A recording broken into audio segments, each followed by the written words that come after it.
claustrophobic mind, and I am not the vagrant kind. Baby, I just wanna take you home, so lose the grip and make it on your own.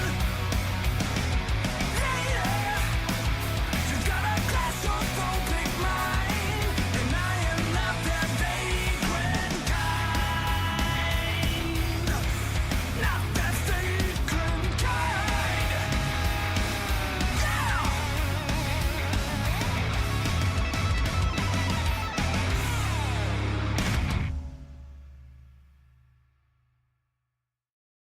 All I ever wanted was you, but you left me alone inside these empty, broken walls. And I can't see it clearly, but it's obvious. I know that you left me alone inside this empty, broken hall. And now you'll be the reason why my soul is tainted.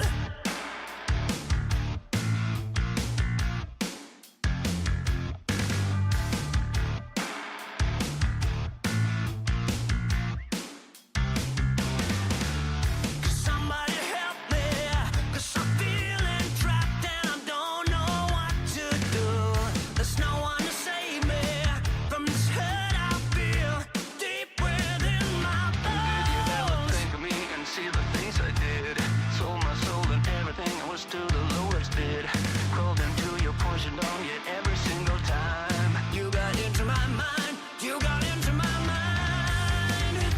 But all I ever wanted was you, but you left me alone inside these empty, broken walls. And I can't see it clearly, but it's obvious.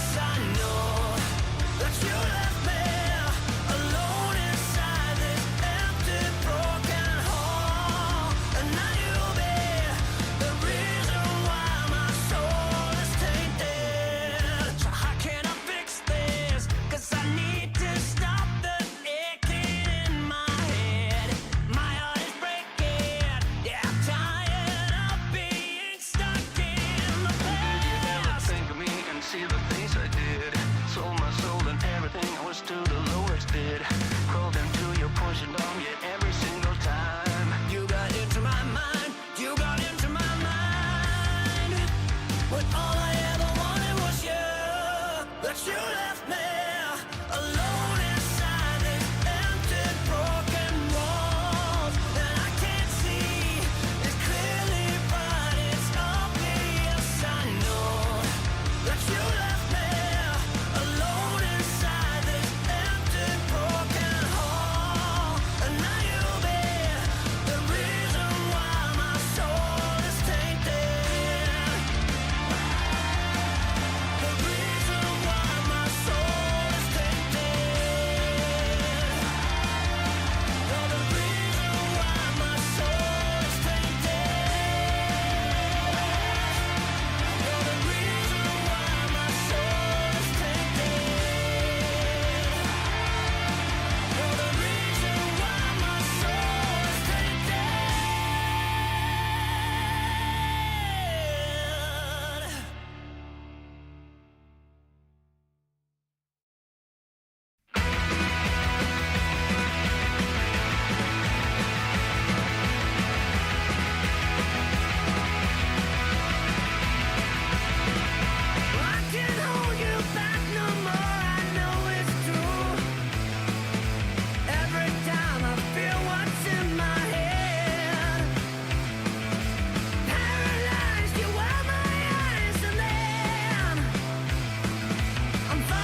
Good afternoon, ladies and gentlemen, boys and girls. It's the Motorsport Australia Simagic GT3 Cup brought to you by Octane Online Racing. We've got Glenn pushing the buttons, myself, Justin Tate in the commentary, and Brad here as well. Brad, are you excited for this final round of this championship? Mate, Justin, this is epic. What a way to finish off this this incredible season that these guys have had. Let's come out and let's just put a little bit of weather in, and as if it wasn't crazy enough at the whole way through, let's just take it up a whole nother level. Hey, this is fantastic. This is so going to just push all of the drivers to the absolute levels and to the extreme, and woof, I am so excited about tonight. Hey, really excited. Yeah, I'm super excited, Brad. This is it's Spa with some rain. It's rain. Exactly. We've been taught this is a bad thing in F1, but we've got some drifting happening there. In the 196 here on top on Paulie, who's doing quite well. I love this livery. It's like iconic, but it's not a real livery, if that makes sense. Like, it just stands out to me, and I'm just like, oh, I love this thing. It looks so cool. It looks so clean. He's done a really, really good job of making this livery. I want him to make a livery like that for me. Yeah, so great having the absolute line straight down the middle between the blue and the orange, and basically just mirroring itself. You've done really such a great job of that. I definitely agree with you there. Man, that looks really wet out there too, by the way. I'm seeing a lot of standing water. Yeah, I'm trying to. I can't see the little weather pop up at the moment, outside of the fact that it is wet. So it's computers definitely have that one down proper, and yep, she's just not even damp. It is wet. And it looks like there's even more rain coming later on. So I believe the race is usually held 2 hours after qualifying. Sorry, so it could very well be wet start of the race, if not wet the whole race. Who knows what the weather's doing over in Spa? But we've got some people about to finish some laps. Apparently, Drea is actually binned it on his warm-up lap. So one of our front runners is looking to do it. We have an absolute ding-dong battle for the Australian part of this. We've got Sasha Death way out in front, pretty much impossible to beat at this point. But the boys and girls fighting in the Australian Championship are just so close. I was looking at it, there is so few points between all of them. It almost might come down to this race. In fact, it will. A lot of positions will. There is a lot of positions. There's a lot of points very, very close. And yeah, she's all riding on it. It's not like there's outside of Sasha, as you were saying.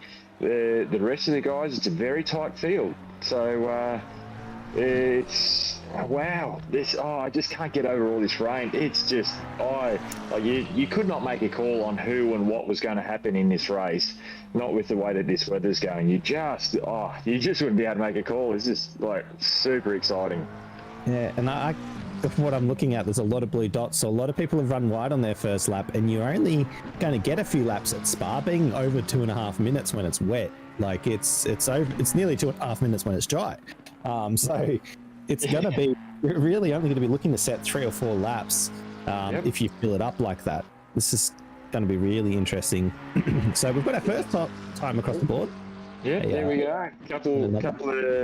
Couple of grey dots starting to come across, but yes, there's still quite a few blues, and interesting to see. Here we go. So as you're saying, 2.5 minutes, and you look at that, we've got 9.5 minutes left to go. You only get 3 flying laps, and the way that the weather's going, you push it.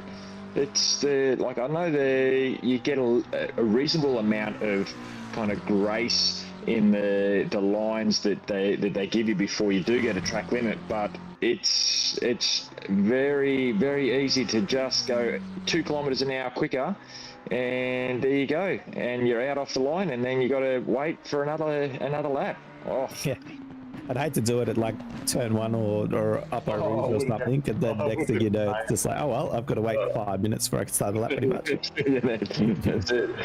Until you see what it actually comes out like. What's Leo got? Let's he's crossed the line. No, that was a Yep, he's obviously 31.8, so that would have put him pole, but he's gone wide somewhere. yeah. So Dreyer would be a little bit miffed at that, but that's what happens. Apparently he came off again on the warm-up lap and binned the car and had to reset the pits, so he's not having the best start, although he's pacey. Someone's already in the pits. McNeely's in the pits, so decided to pit or had to reset the car because they had a little off. Yes. It looks like it might get potentially a little bit drier by the end of the session too. Yeah. We've got 8 minutes, so and there's just cloudy. There's no rain. Yeah. No more real rain at the moment. As you the little thing. Ooh, getting on the power a little bit soon there, Leo. But I'm looking up there at the moment, as you're saying. Like currently it's just the clouds. 10 minutes, still clouds, and then another half hour before the rain comes back. Another 7 minutes of a good 15 cars might be just enough to push the water out and find I'm definitely not going to say a dry line, but definitely maybe a Drier line. Yeah. Slightly tacky line.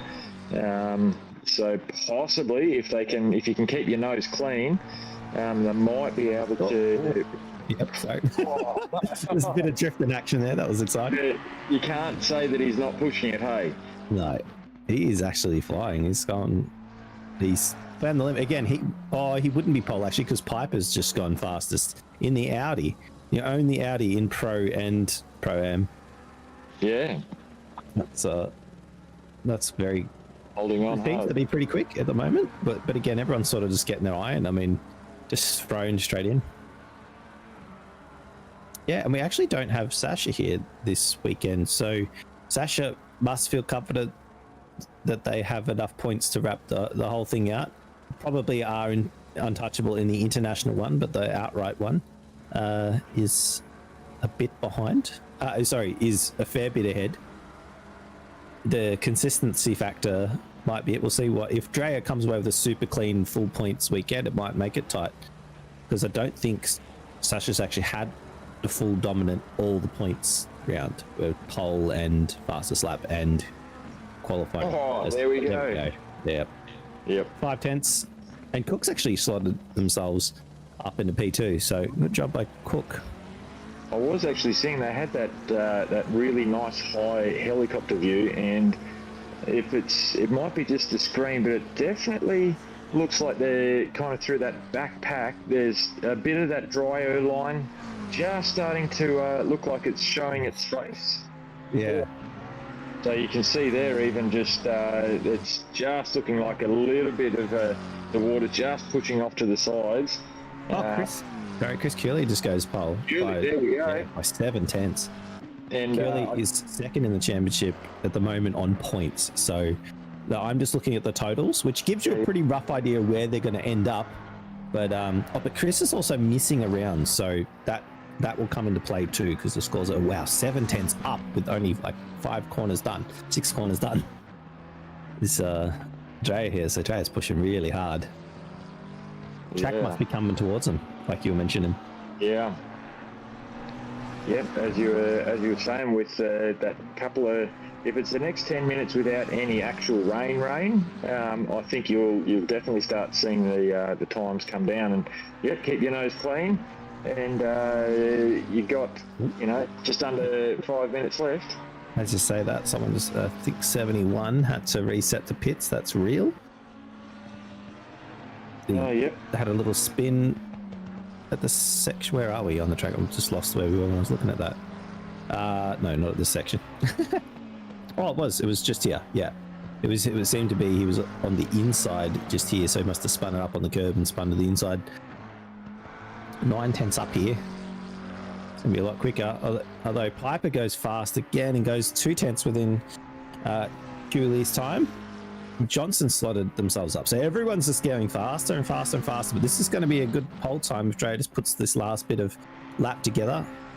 Over a second up, I can't believe they gained 7 tenths in that first chunk of the lap. Oh, wasn't that incredible? It's obviously. Here we go. Great exit. If you can get that power down, look at that. Yeah.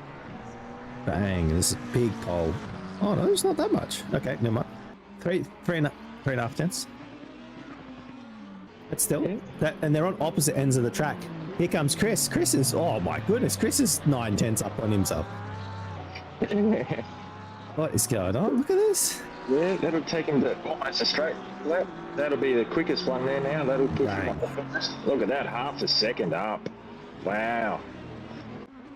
Now, these are fast times. And Piper's over a second up, so Piper might go pole. Yeah, the track must be drying out. That's got to be it. Like, you know, I know these drivers getting the feel for it, but the track's definitely coming towards them. So whoever's finishing their lap last is probably going to be the winner. Yeah, this might be Piper actually. Yeah. Oh, that big oversteer. What a hold. We lost a few tenths there, but it looked cool. Yep. What a hold, and not to lose any time, not to lose the lap either. Yeah. Unfortunately, it put him just behind pole. Yeah, be a second down. He's back. Look how much he's gaining on himself.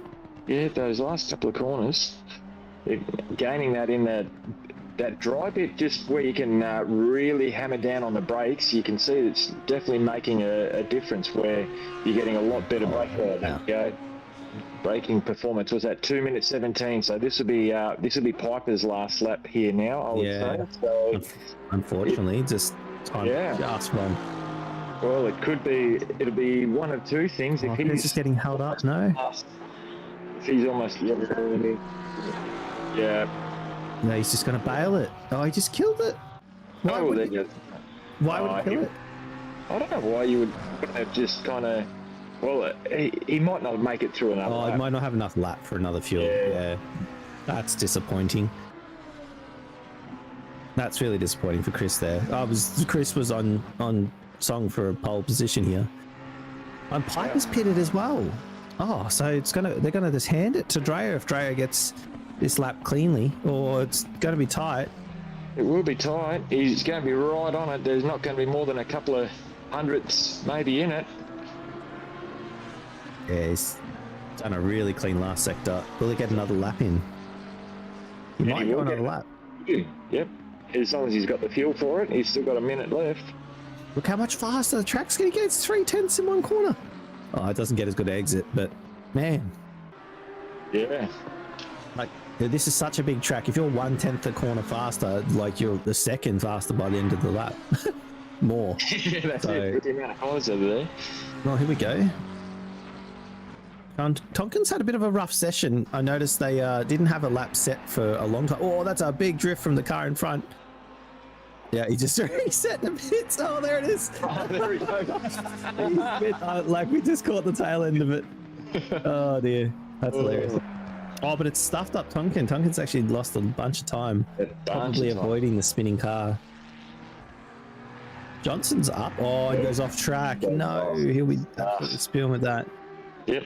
Here's another red and orange, or orange and blue, I should say, livery Lamborghini. McNeil, yeah, they must have decided what's like the Lamborghinis are going to be the blue and orange Portal Bros or whatever. Yeah, I wonder if they came up with that one together. Very cool. But man, this is a pretty decent lap. It's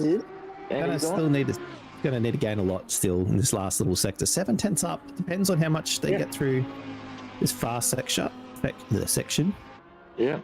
And if the track's still drying, as you were saying there before too, Justin, like all you need is 0.1 of a second on each corner. There you go. Now he's up another 0.1.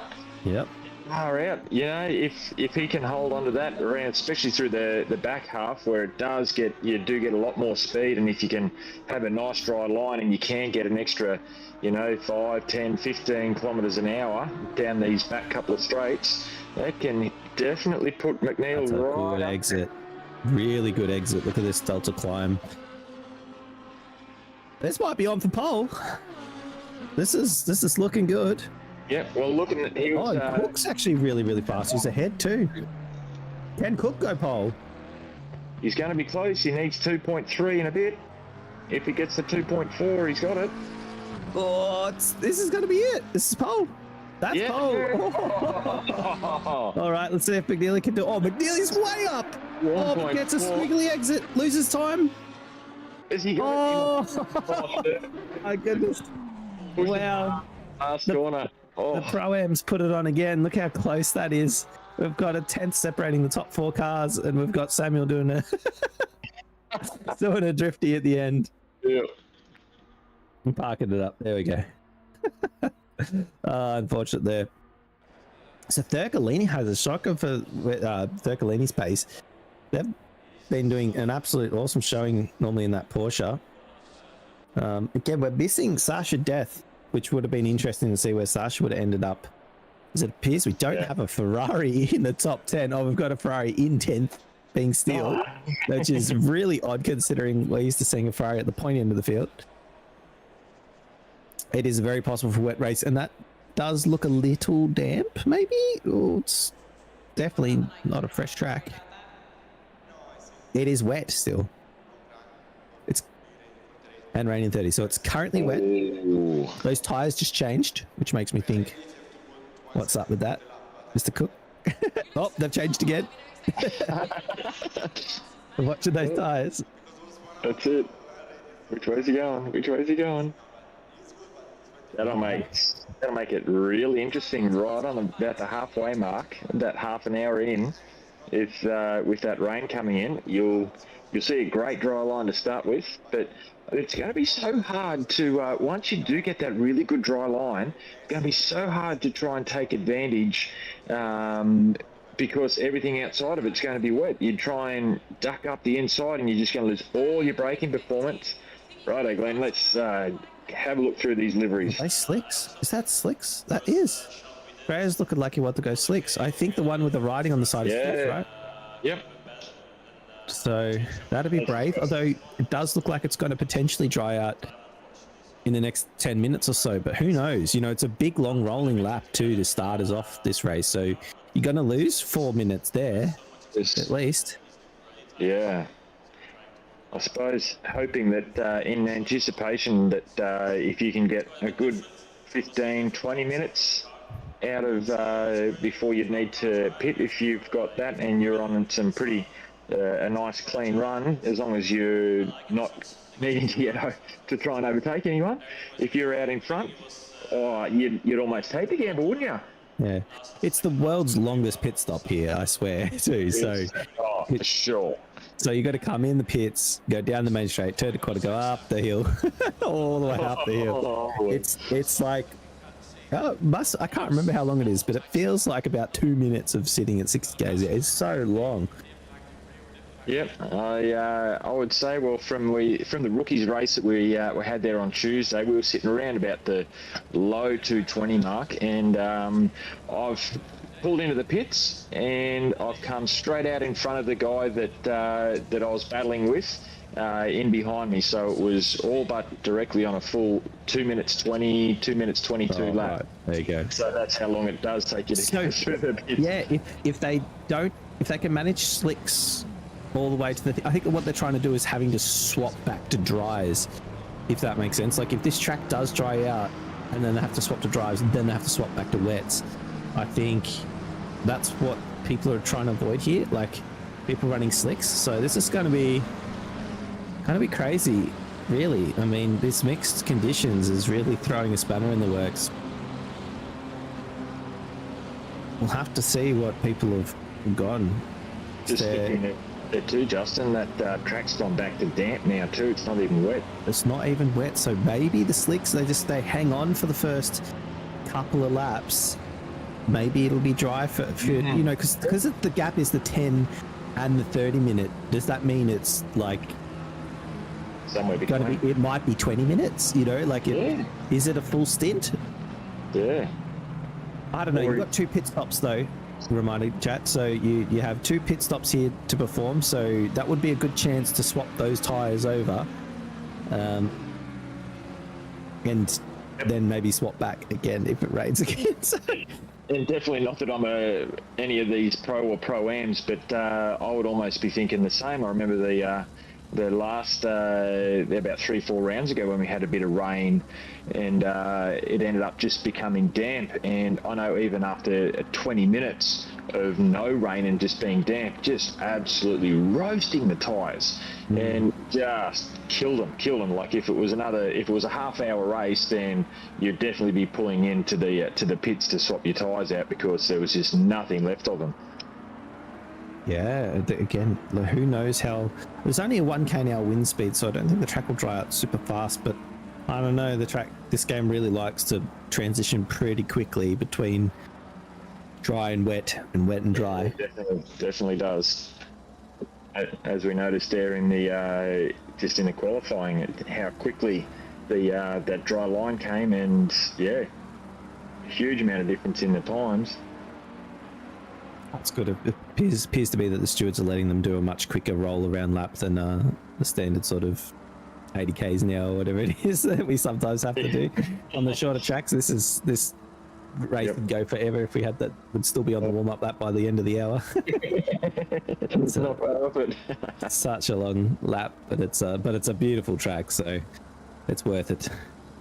That's it. Alrighty. That's it. We should start to see people forming up soon.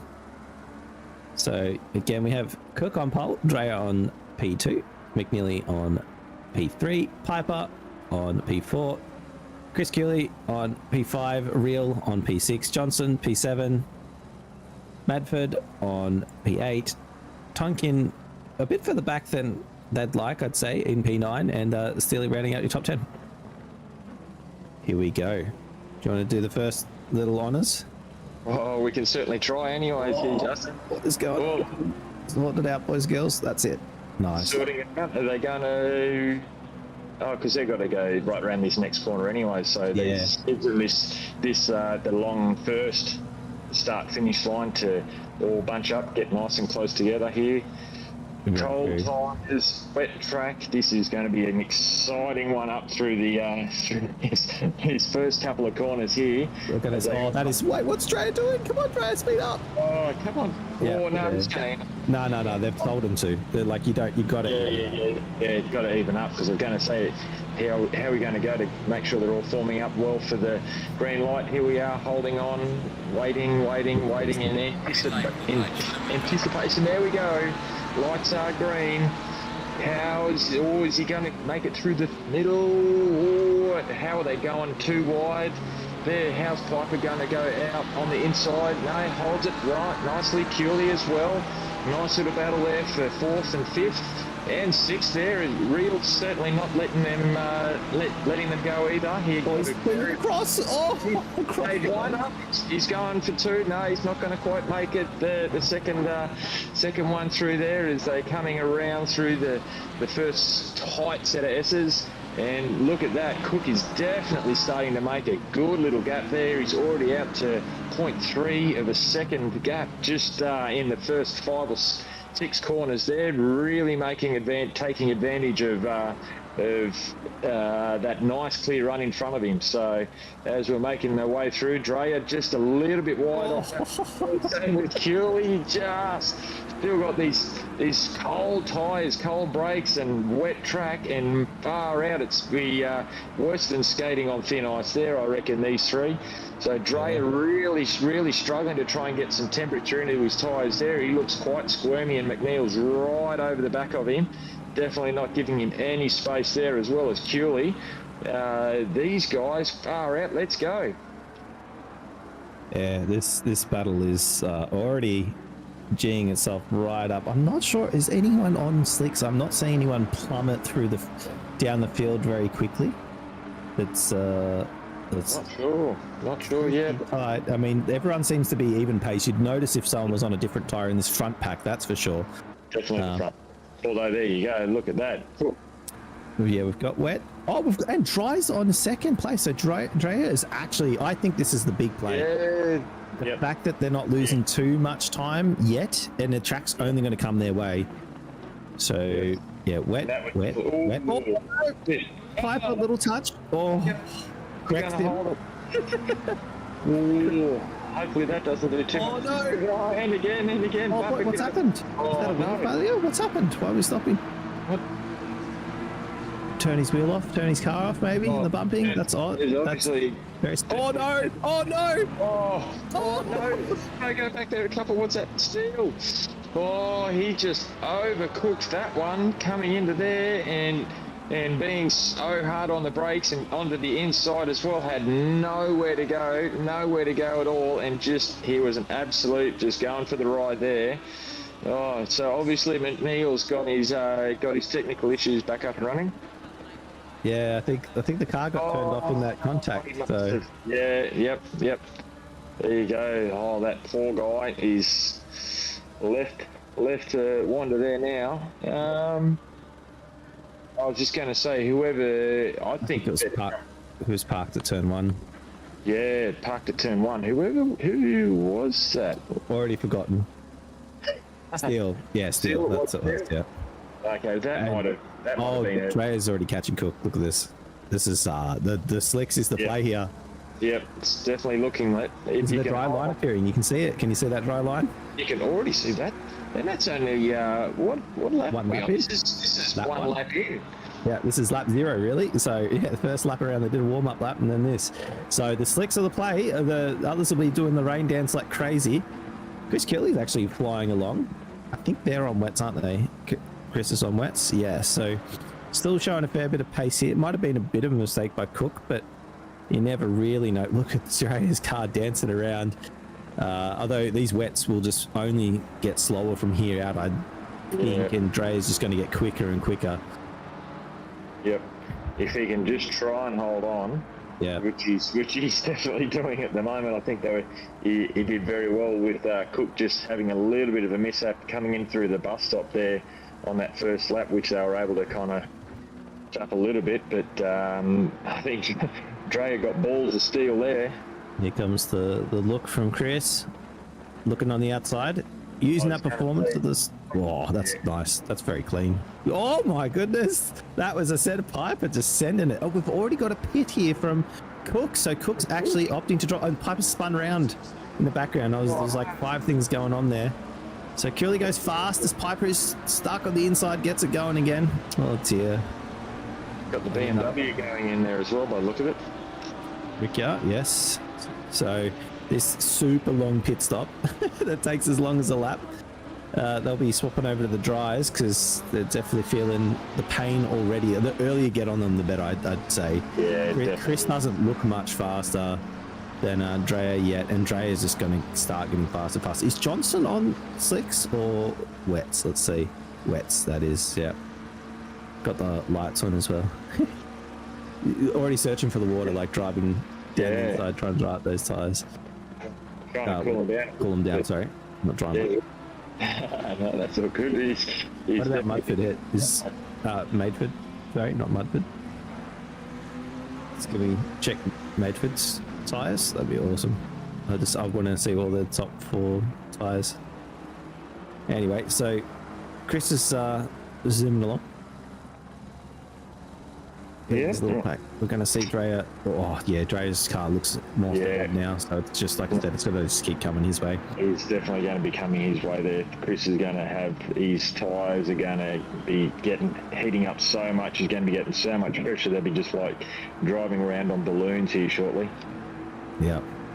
I don't know if this is maybe just hang it out there and pray for rain.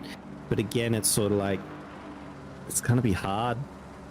Yeah, that rain's still 30 away, so. Oh, greasy too. So if you look at that, there's even a little bit of sun behind the clouds now. It's not even just the straight clouds. So, yeah, it's going to get a lot dry before it gets wet.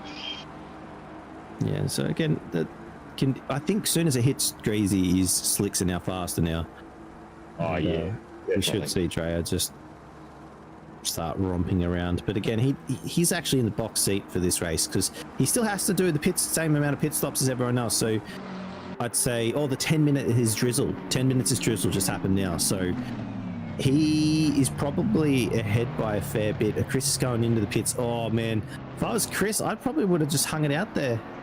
I got a feeling that Mateford's got slicks on because Mateford's looking really fast. It's Yeah, that's dry. So it wouldn't surprise me. How did we said Johnston had wets too, didn't he? That's right. I would hang it out there if I was Johnson. Like, there's no point pitting until it starts raining in and then put some fresh wets on, I'd say. Just try and hang near these guys. Because the others are, oh, gee, it's already looking hard to fight though. Yeah, that was... Yep, he's still chasing any little bit of wet road there, trying to keep those guys. And yeah, Dre's, oh, look at this, a second in just the first few corners of the track. So the track has dried out now. Definitely. Look at the pace, Dre's just driving away. Doesn't even look like there's much water at all and on that track. There's little patches of it there, but yeah, I think... It says heavy rain in 10 minutes, sorry. Oh, now it's heavy. It's rain plus in 30. You see the rain plus? All right, we've got some penalties coming through. So car 996 gets a 15-second penalty. I think 996 is still on the left. Yep. Oh, that was from shooting up the inside and then parking it. which I don't even think he's there anymore now. No. So I don't think he'll worry about that 15-second time penalty. And Piper got a 10-second penalty for the into the S's, the second last corner. Yeah, that happened. Fair play. Stewart's on the ball as normal. This is going to be a really fast lap in compared to the current fastest lap we've got. Pulled out nearly 2 seconds already. Yep, 2 seconds and the rest. Yeah, it's just streaking away. He's absolutely flying. And yep, if you can hold on through those first couple of laps without losing too many places, which Leo did a very good job of not losing any at all. And look at him now; it's definitely benefits there, and it's paid off for him. He's done a very ballsy call, and he's coming out trumps. That's right. I mean, yeah, I think Mateford's got to just hang out there and just pit at the normal time for a pit stop. Just be extra gentle on those tyres. It possibly could even do, as the track transitions to wet, stay on the current tyres is on and then go on to wets. Possibly, that's a big cut of rouge, but we'll see how it goes. That's got to be careful of those here, especially if you're playing online. I played this track online once, got to drive through, and oh my goodness, it's just quit the game when you get drive through. It's like, yeah, don't bother anymore. Plus 1 lap, straight up. Yeah, but here we'll just add 30 seconds to you, so it's not as bad, but still. Yeah. Oh, that car is walking around everywhere. Oh, everywhere. Yep, and look at that, Leo's already out 2.5+ seconds there now. But yeah, Johnston, he looks like he's definitely cooking those tyres there. Yeah, he's actually doing all right to half hang on. I'm quite impressed with this. Again, I think he's got to just sort of pray that the rain comes, because you don't want to damage your next set of wets, but you also don't want to... Whoa, that's a big slide up on the curb there. Oh, it's so painful, because if you pit, the second he pits, it'll rain. That's what'll happen. You know, he'll be driving down pit lane and he'll selected the slicks, and it'll bloody start raining. I'd almost just put wets on straight away, even if it's not wet, just because you know that rain's coming. And again, that wet pluff that's coming.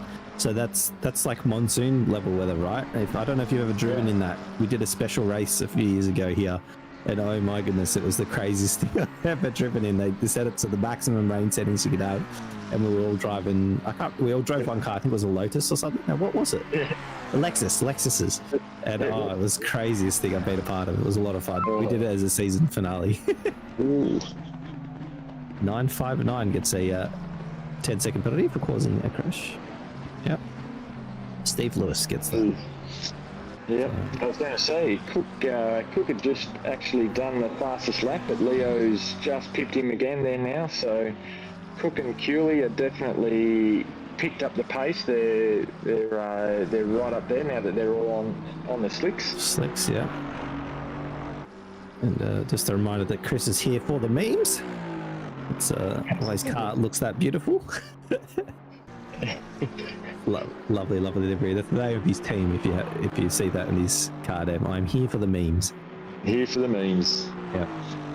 But they're currently second in the championship, so absolutely crushing it. We'll see how it all wraps up. We won't really be able to call it until we do the math on it because there's some fancy math involved. But man, there's still actual tiny little wet patches here and there, isn't there? Yeah, that's actually starting to now look like it's starting to get darker too. Like you can see the rain in the background there too. Yeah, that rain's starting to come along. You could see there just over that last probably 30 seconds. The track itself, I'm assuming it just wasn't my screen, it did look like it started to get a little bit darker. So the sun has definitely gone.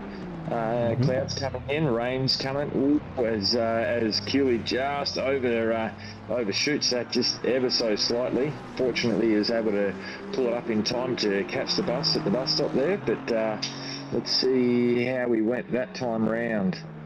He's a little bit off it there, but that's interesting to see how he's going to come with getting some good temperatures in these tyres. He's still 3 seconds off behind Cook there, so it's just kind of the battle of the early stoppers, isn't it? Really, the early pit stoppers. Yeah, they're definitely traveling a lot slower than the front running guys are because their tyres are warm. Again, that's the hard thing when the transition comes, is warming up those tyres. That's why the Dre is in the absolute box seat here, and Madeford's done a really good job. And so it appears that Real and Samuel are both doing the same thing. Man, Johnson's tyres are just absolutely shot. He's lost 3 seconds in this half a lap. Last time I checked that Delta, he was 3 seconds behind Madeford, but Real has caught right up to him. Yeah, he hadn't just gone past. Why did we see that? So yeah, that's tough.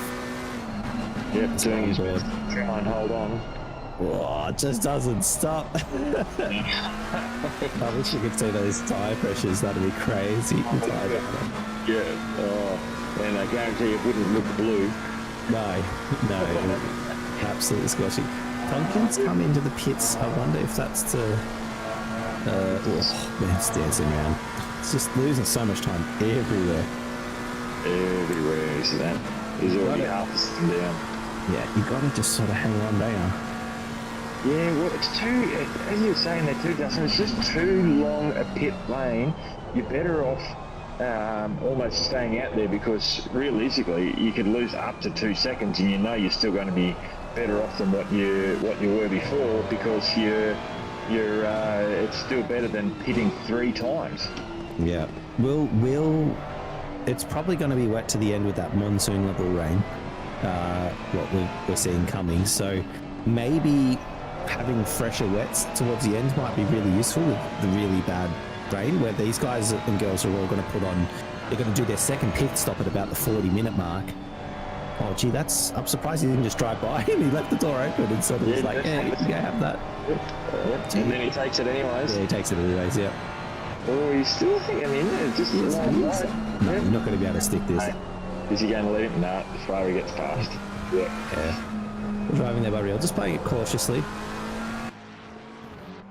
Yep, that's it. That's definitely that'd actually be a really good one if you see as a repeat for. That's definitely for a lot of the new guys. Good racecraft there. Lost 5 seconds this lap. Just got to point that out there, Johnson. 5 seconds. The others are doing 20s, and he's doing 25s. So, and about a second and a half down on his fastest lap too. So when there was a little bit of moisture, he was a bit quicker because he could cool down the tyres. Oh dear. Yeah. Yep, Killy's just done a 19 with the fastest lap of the race. We missed that, but yeah, absolutely flying along there, trying to chase down Cook. Actually, 5/10 behind Cook. Yeah, I just looked. It looked like a bit of rain. Yeah, thanks, Glenn. Yep, couple of right over near the start-finish line. You can just start to see here it comes. See it on the screens. Here we go. Windscreen wipers are on. Let's bring the action. Righto. So, is this where I think this is where Oh man, if only. Yeah, definitely coming. I was going to say, if Johnson had a pitted right then, you have a fresh set of wets for this rain that's coming now, although it's only just drizzling right now. So maybe do it at the end of this lap and get those fresh wets in and be able to do the last bit, because it's greasy already. The track's going to turn really fast here. I got a feeling the drivers are only going to get like half a lap more out of these slicks. So Dre is absolute locked in, awesome position. In fact, the top 4 really are, because they've been zooming along going quite quickly on their slicks, and they're going to just jump on in and grab wets at a pretty good time, because it looks like, yeah, the track's going to be damp by the time they get around to the pit box. So they're going to be absolutely loving life. Again, they're still going to have to do another pit stop, because you need at least 2 pit stops here. Yep. But they're going to have fresher tires for this last bit of wet. Again, seeing the Rain Plus logo is extreme. In the next 10 minutes, it says. So this is going to get wet real fast. In these, what's in that 30-minute mark there now, Justin? Is that like a minus? So it's going to rain less, I think. So the Rain Plus is the heavy. We're currently experiencing heavy rain right now. So the temperature's dropping. It's already dropped 5 or so degrees or more on the track, and this is going to be wet in no time at all. Like you start to see little kicks of spray and stuff. It's definitely what a crazy race. You need like pit crew. Oh, he's going around again. Okay. Again. Oh, I thought that would have been perfect timing. Yeah, obviously, maybe Maidford can jump in here. Well, Maidford do it. Yeah, Maidford has pitted. Yeah. There we go. Yep. I think Maidford might be on to take the lead here. This is really fast and real as well. It's damp. It's damp now. So this whole they're actually on the best tire coming right now. Samuel as well. Dre is really pushing the luck here. So he just has to drive a clean lap. Just don't do anything crazy. Don't bin the car. Everyone's pitting now. Although Johnston's staying out. This is what I said. Johnston can actually get away with using these tires as the transition for damp is happening here. And hopefully they come back to him. This is big for Johnson. That rain was not good, but again, he could be on the absolute freshest tires. Although again, he's so far behind Dreyer, so he has lost like 20 seconds straight. He's lost the whole length of this straight and some. So what's that gap looking like? We won't really get it till he jumps across this split here, which is at the end of the straight, I think. And what's the gap going to be to second place? It is 25 seconds. That really hurt, actually. Yeah. I don't think fresh tires are worth that much more at the end here of having fresh wets. This heavy rain, everyone's going to have the freshest wets for that, so it's probably going to be fine. Everyone else, I think you'll find, he's a fair way off of Dreyer. But I believe committing was someone had to do it, which is good. We've got pretty much every outcome you could have. We had people starting on slicks, we had people starting on wets, we've got a person doing an extra lap on the slicks. It's still damp, so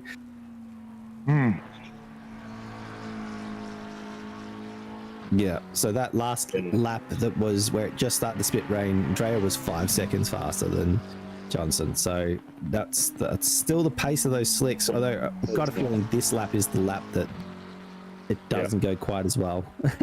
We'll see what the next gap is. And that track temperature's dropped another degree there as well, so definitely getting cooler. Even the outside, the air temperature is down to 19 as well. So it went 11 seconds slower this lap. Yep, that's a lot of rain. Yeah, he's roasted those tyres. He's got to be pulling in now. Dre's got to be. Oh yeah, there's no way. But that's a really good first stint though. Well, did he clap the wall there? That was very wide. So everyone else is still in the pits, by the way. They're all leaving the pits now. Oh, yeah, cooking Julie there. So that's now they've done double pits now. So there you go. Johnson's in as well. He's obviously roasted the wets, and they just weren't able to come back. And 20 minutes in, he's done. As you were saying, he's done what he can. Someone had to try and stay out there. You had to battle the weather, see what it was going to do, really. He could have played in his favour. It could have ended up, the rain could have come in a lot quicker. lot sooner than what it did, and then he would have been in the box seat. So you just got to play it. So it looks like Madeford's first on track out there. Car number 10 going through the back section, but I think Dre is going to end up in first. I don't really know. It depends on how much faster these wets were on the out lap than Dre's in lap on those slicks. Because again, it only just it is full wet now, by the way. So we have hit maximum wetness. Yeah. By the way, that minus turned into a plus, so it's just plus rain the whole time. So we're going to see monsoon. So again, pressure tires are going to be good here. Some of these people are going to make a 40-minute stint at this last bit. We've got Cook, Keeley, McNeely all doing a 40-minute stint. These were the front runners, and Keeley's actually gone past Cook as well. So Keeley was absolutely flying. Fastest lap of the race. I was going to say, wonder whether or not something happened with Cook as well, or Keeley maybe he's just got a really good wet setup too. Yeah. I mean, Cook did put on pole in the wet though, so although Keeley did get held up though. That's what we're seeing. Yeah.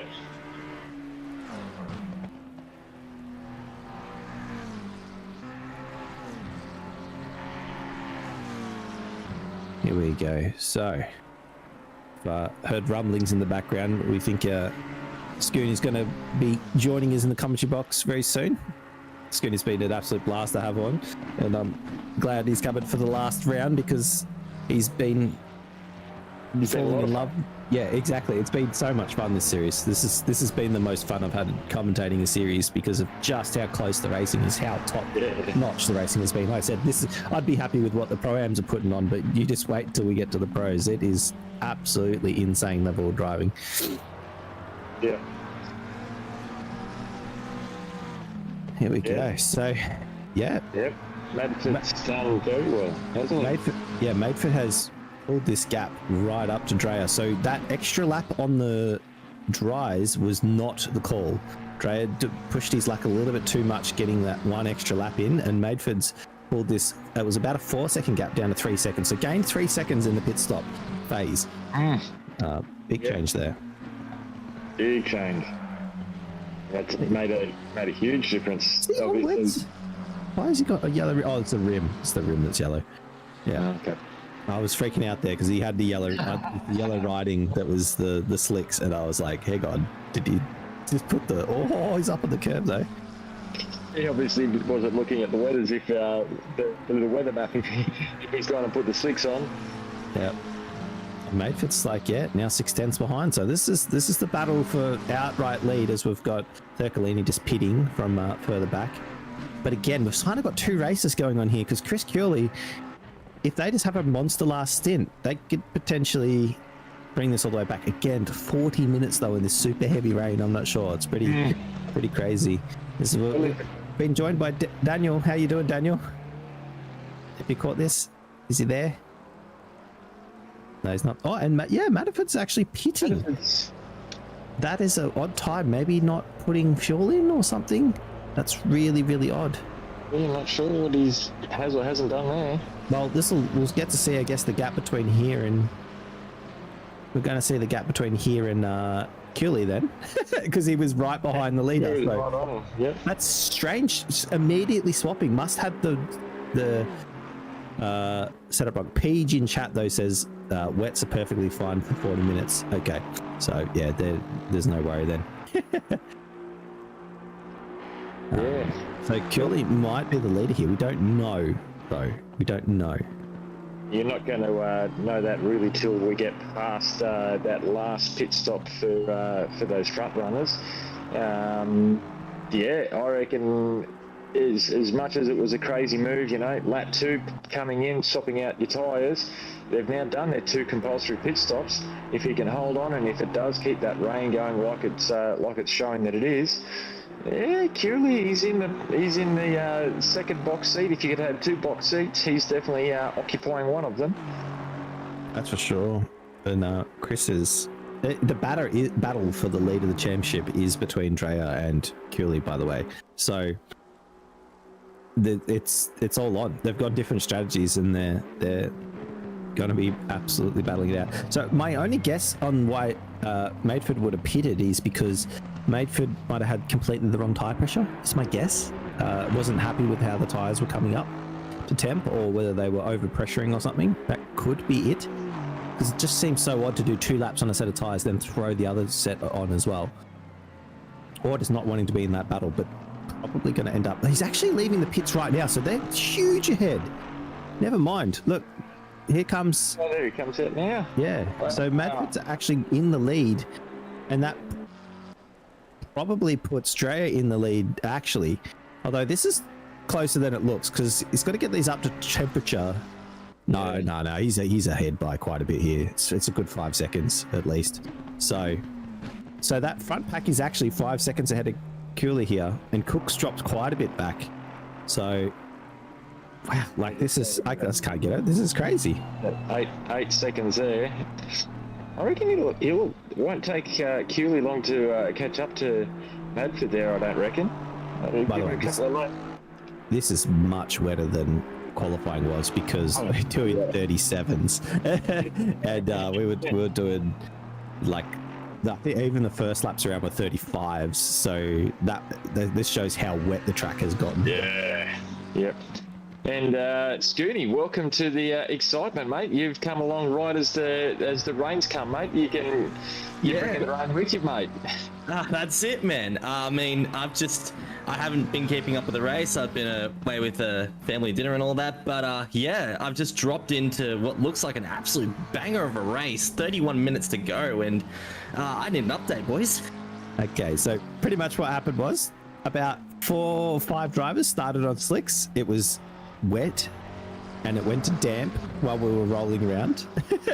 And then a couple of people pitted, a couple of people stayed on wets, and a couple of people on slicks stayed on slicks the whole time. Then we had someone, when it started raining again at about the 20-minute mark, we had one of the people who was still on wets continue to do laps on wets. One of the leaders doing laps on slicks, still in the wet. And everyone else pitting for wets again. And most people pitted for wets. So we've had half the field, as you can see, complete all of their pit stops at about the 22-minute mark, somewhere around there. So they're going to do about a 40-minute stint on these wets. Peach in chat seems to think that that's completely doable. I suggest, I don't know, there's so much rain though. I don't know if the tyres wear down, if they do wear factor on the wets, and you need fresh wets to be able to push water out. I know in real life that would be the case if you had pretty scuffed wets, that when it's very wet, it's hard to keep the car straight and not aquaplane and that sort of stuff. So that's definitely, the car's looking like absolute handfuls at the moment, because they're going way wetter. They're sliding around a lot more than they were in qualifying, and the track's dropped down to 21 degrees where it was 29 before as well. So yeah, and our qualifying was wet, by the way. So we've just, everything's been wet, dry, wet, dry, wet, wet, wet. Everything's wet, and God, I wish I had this on Wednesday night. That's for sure, because the wet weather really would have helped me with the not much practice that I did for my Wednesday night race. But yeah, this is really shaping up to be a very interesting prospect. With we got Dreyer in the lead and big gaps already, but obviously we've got a couple of drivers that have already had their mandatory pit stops done. So we all know the long pit lane for Spa, so it's really anybody's game at the moment. Sure is. And the only thing that may be playing extra into Dreyer's favour is now the fact that the times you're going from, they were pulling almost a A little bit of a tank slapper there from Madford. Everything. Yeah. Madford is definitely pushing hard, but the only thing that's probably going in Dreyer's favour is they're going from a 2-minute 19 lap, and they're now out to 2-minute 40. So that really, really long, slow pit lane is now pulling in his favour, that he's still a lap up. Yeah, good point there. And plus if I look in the top right hand corner, the track conditions the rain is going to be easing in 10 minutes, so possibly Leo could put adjust the tire pressures in his favor. And yeah, so this is more and more looking like Dreya's race to lose.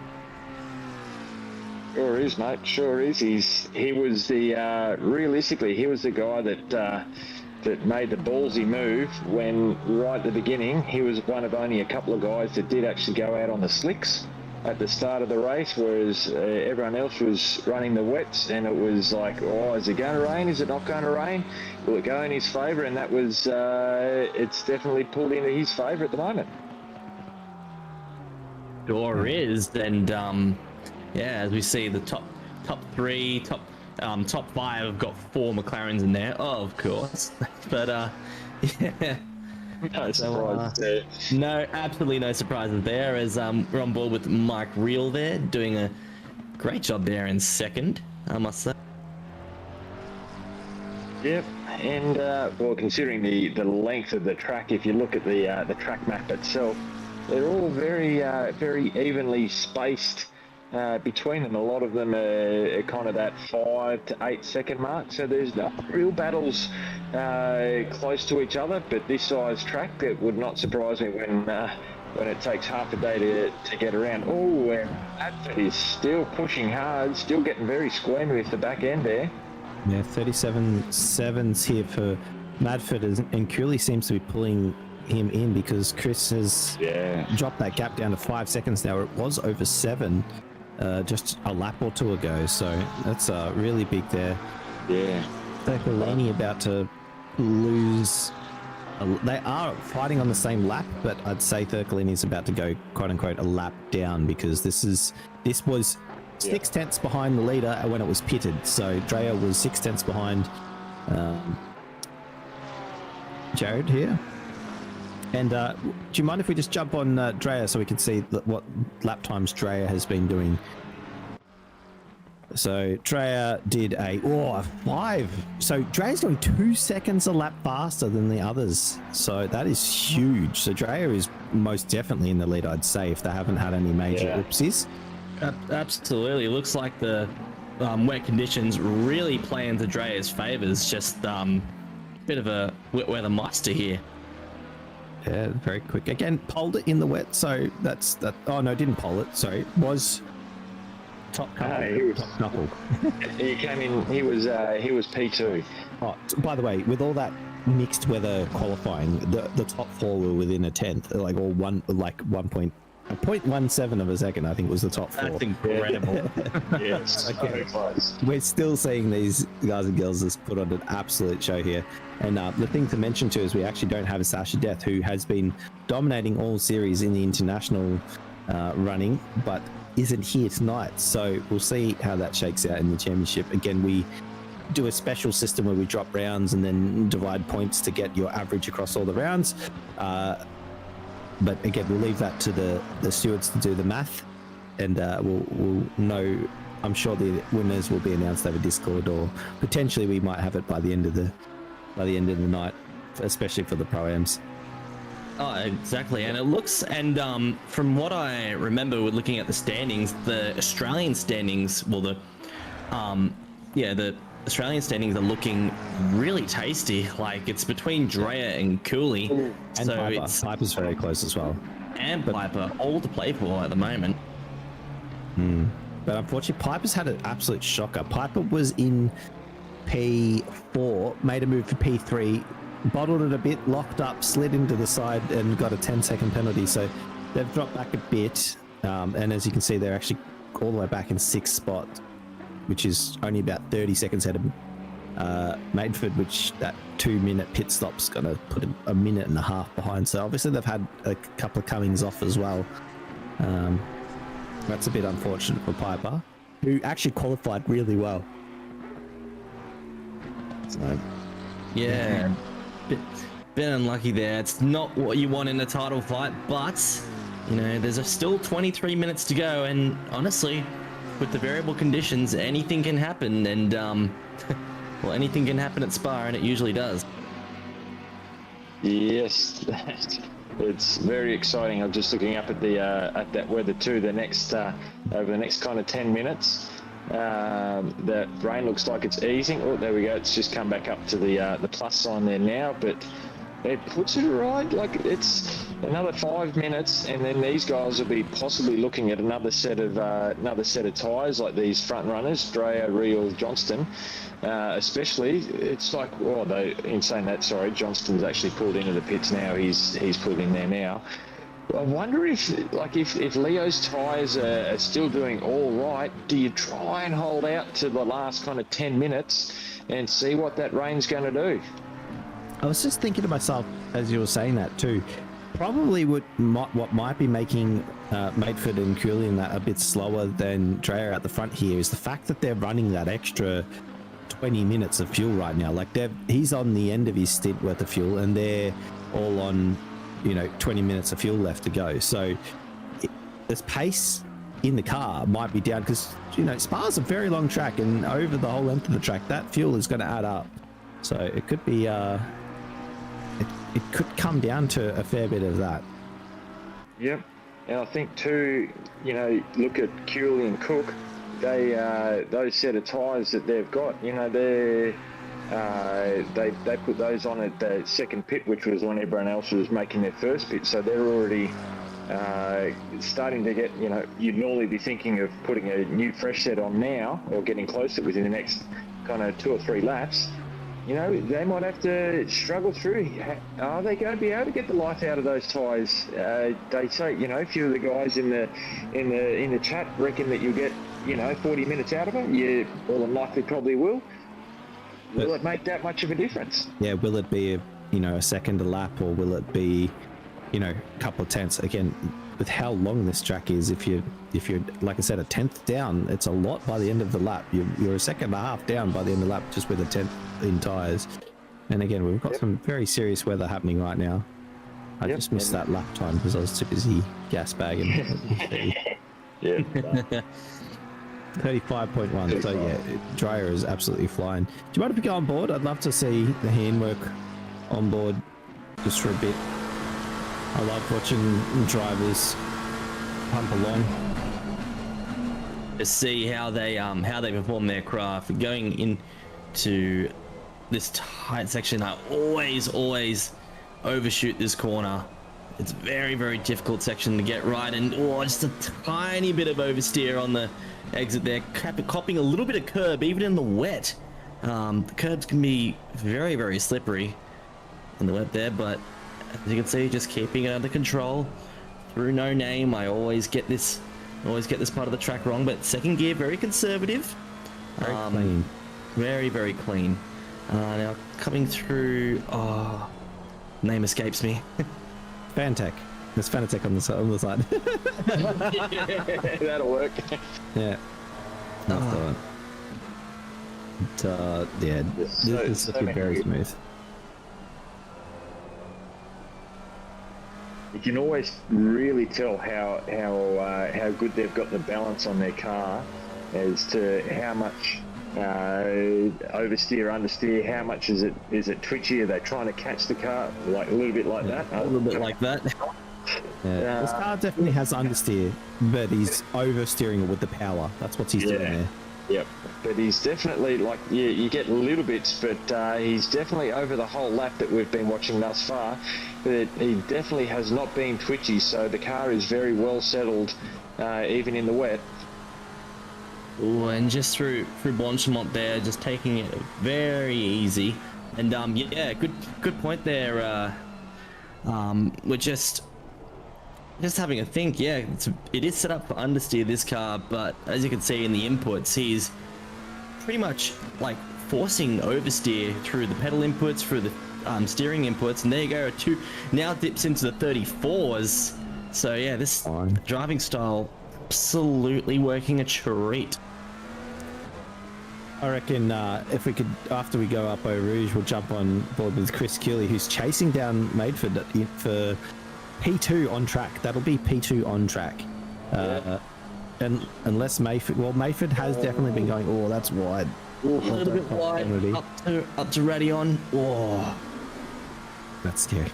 that is very scary. It's scary in the dry, and it's scarier in the wet. There we go. So here we're on board with Chris Keeley, who's currently P2 in the championship. I just saw the last lap there. He's probably the fastest guy on track there. He's done a 34.2.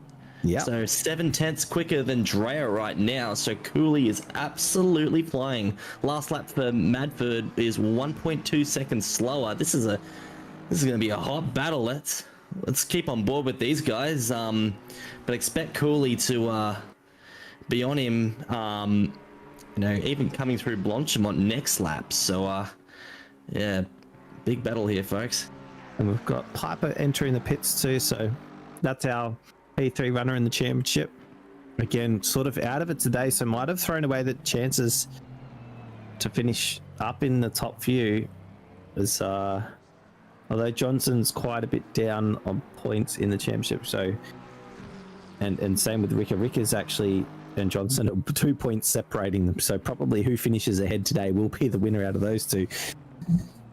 Ricka's not had the best race and got a 10-second penalty looming over their heads, so we'll see how that pans out. They don't have any more pit stops either that deserve that, so that's going to be very painful.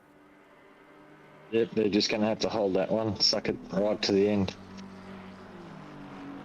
Oh, and again going just a little bit wide through the top of our Rouge, and that's definitely closed the gap down to 1.6 now. It's down by 0.3 compared to the last sector. Yeah. Place your bets, folks, on when this move is going to get done, because it's only a matter of time, really. Yeah, I'd say probably potentially next time down that straight. Although Mateford's picked up the pace a little bit. Mateford did a 5 flat that last lap, 35 flat, so not too much slower than what Chris was doing. But Chris is absolutely flying. Super solid. I think Hewley, Chris he's a couple of laps older on his tyres as well, so only a couple though. That's right, because Madeford pit like 2 times in a row, right? Yep. So we were trying to figure out what the strategy was there. With Madeford did 2 laps and then re-pit again to swap to the same tyre again. So as we see, as I just saw on the timing towers, there a pass for Johnston on Ricka, I believe. That Maybe. might be. Oh, sorry. Hang on. Johnston is dropping down. Johnson is near Cook. My bad. Yep, getting close. Yeah, and Johnston was doing really well up there at the top before he did that last pit. So he's been rolling very well. He's had a good balance in his car. He's been very consistent. So he's just a little bit out of sync with a couple of his pits. So he's probably done his last pit there now. So he's in there to the finish. So he's well and truly battling, fighting for it. Well, I'll tell you what, all of a sudden, a few laps ago, everyone was very spaced out, but I can see about 3 battle packs happening right now. And we've got Cooley v Madford. We got Pooley versus Piper, and Johnson versus Cook. And obviously the main, I'm just trying to think of UFC references. The main card. The main card, yeah, yep. Being Madford and Cooley. That's it. Thank you. Yeah, that is very true. So Madford isn't that far up in the championship at all. Where is Madford? I'm having a scroll. 18th currently. So, but missed out on a couple of rounds already. So the scoreboard will be adjusted for that at the end, because you drop some of your worst rounds and it gets divided by a number at the end as well. So we'll have to see how that pans out. But Mayford looking for probably the best run they've had all season, though, considering the points from 3 rounds is about as much as their current points where they are. So it's this will be a big point slot. It'll jump them up a fair way in the championship standings, that's for sure. Yeah, it'd be a great way to finish out. Absolutely. Every point counts in this series. As we see, Cooley has made almost a second through the last lap there. It's getting very, very feisty between the two. I reckon, as I said, through Blanchimont, there's going to be a possible move going into there. It's a brave move, but yeah, we'll just have to wait and see, fellas. I know we were saying earlier on with the way that the rain was going, and now having a dry line, it would make it very tough to try and overtake anyone when you do have that dry line, because you just lose all of your performance. Whereas now it's rainy, doesn't really matter what part of the track, so it makes the whole track a very even battlefield. So it does give you the extra bit of confidence, I reckon, if you are going to make a move, that you can actually do it, because you really do have that same consistency of wetness and dampness across the whole track. So it's definitely game on. Yeah, and this is not gonna last very long. I think Chris has just got to fly past any second. In fact, it might even be right now. Looking to the outside. Going defensive. Yeah, defensive already from Madford. Oh, but yeah, nothing doing. But Madford does grab the curb on the inside there. He's taking a bit of a compromised line.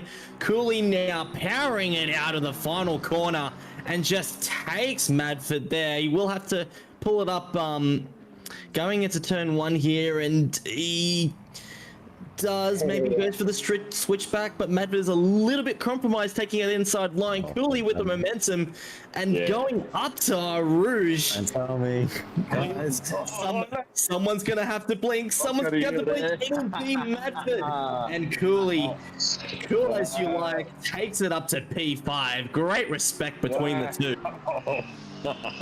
And there's Real in the background too, by the way, in the middle of all that. So Real's not too far behind this battle pack.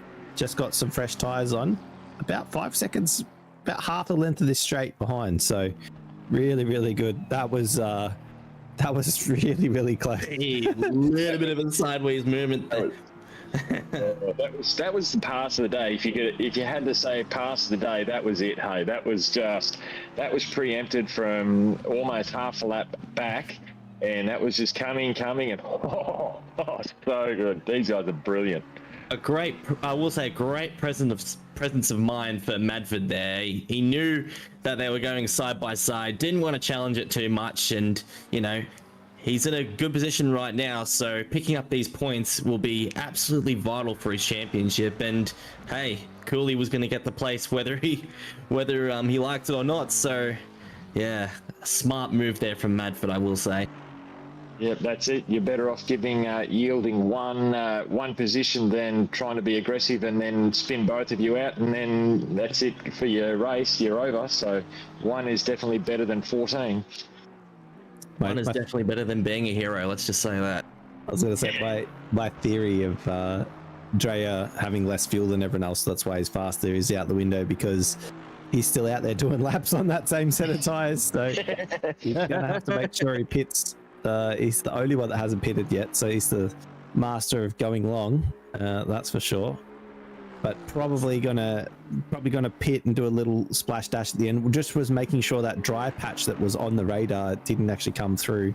It is getting lighter and lighter with the rain, but still it just says it's going to rain for the next 10 minutes. So very much you've got to go with it. Yes, I think it's very fortunate. It's all cards have definitely fallen in Drea's lap here. He's after taking that big move, making the big move at the start of the race, has definitely paid off for him. It would be great actually to see. I wouldn't be able to do the calculations until Drea actually comes in, but it'd be great to see where he ends up against Cooley. Once he does do that final set of pits. I'm trying to look. He's coming down the back corners there now, Drea. So he's just about to go through Blanchimont now, and Cooley's going down the front straight. So big margin there, and 33 last lap, by the way. He's flying. Absolutely beasting it in these conditions. I'd say it's not going to be that close. Oh, there we go. There we go. He's in. So that's he's going to have to do 3 laps. That's it. This last set of tires, it's going to be like a qualifying run for him. As long as he can get them up to temperature within the 3 laps. Up to temperatures, up to pressures, and he'll have an angry Cooley behind him. So a little bit of a slide coming out of no name there for Cooley, and Well, he is definitely wringing the everything, absolutely everything out of this Aston.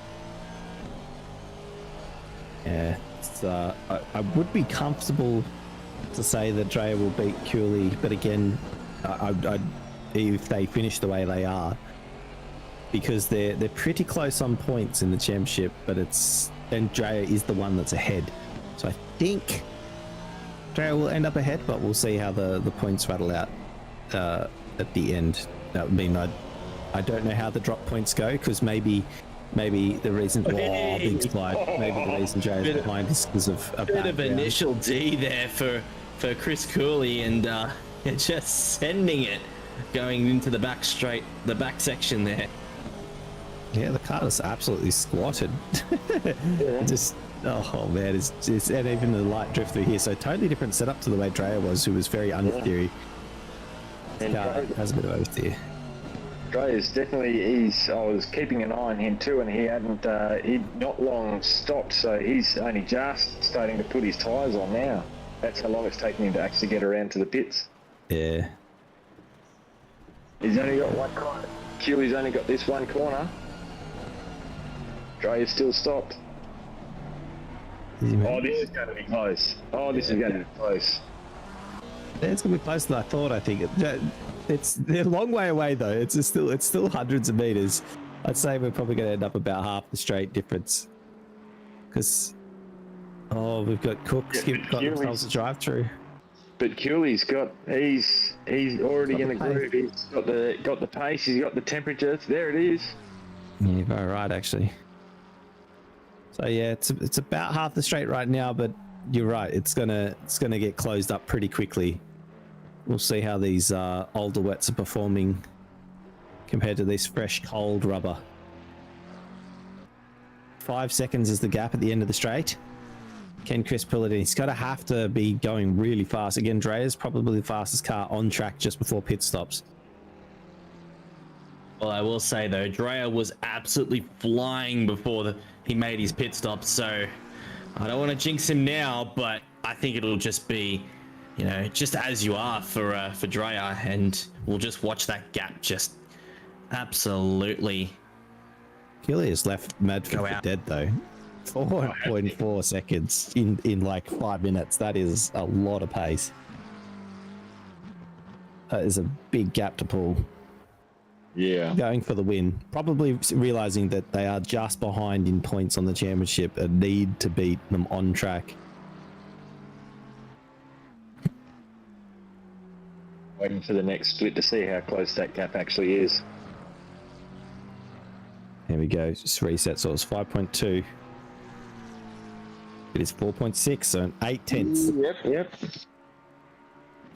It's going to be tight. If you can pull in 8/10 every sector, but that's colder tyres though. I feel the tyres will come up and Drea will be fine. I think Drea's probably got 2 laps to really get back up the race pace, and then that only leaves him 1 lap at the end of that. So, see Cooley in the background there. Man, he went wide. Oh, that was super wide. He's right out past the rip strips on that one. Oh. Maybe using his speed tokens. I'd say if he did have a couple up his sleeve, he's definitely using them now. Wow. He is not slowing down, that's for sure. Taking another 10th out of him in that last sector, possibly with how wide he was going there. Man, this is like quite an intense shootout, if that makes sense. Again, we're probably only going to get 2 more laps from this. Yeah, it'll be this one plus 1 more, I think. Yep. So Chris has really got to go fast. I don't see it happening unless Drea makes a mistake. Yeah, I'd say Drea, by the halfway through this lap, his car will definitely be back up to race pace. He'll have all his tyres up, brakes are good. He's getting temperature, getting pressures. He'll be, once he's got that up, by the halfway through this lap, I think he'll find, well, there you go, even there now, 4.9, so he's actually pulled a 0.4 of a second out off Cooley there as well. So, yep, I think he's definitely got his car absolutely singing. Yeah, there's well deserved too. Again, I'd say I'm going to call it. I think chat's calling it too. That Drea, if they finish in this position, Drea will be the champion. Again, there is a little bit of funky maths to do at the end because they dropped their worst rounds, multiple rounds as well. So if Chris has a more consistent finishing, they might actually pip Drea here, but we'll see how it pans out once the math is done by the stewards themselves.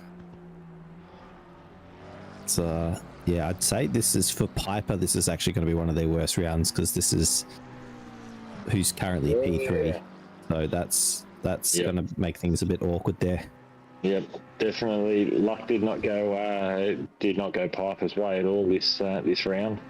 Well, Piper's actually racing Tonkin right now. Do you mind if we swap to that? And I'd love to see a little bit of action. There's a couple of cars close together on track. So I think Piper might have caught Tonkin here. He's right up on him. Yeah, that's fine. Or maybe Tonkin's just gone past. I don't know. It's 7/10 now, so it's opened up a little bit. Nearly 8. Piper, from what I can tell, is pushing 110% because of the couple of offs they've had, but then also, oh my goodness, look how much they closed under brakes there. that was a big zoom up. I thought they were going off. How much they caught there? It's crazy.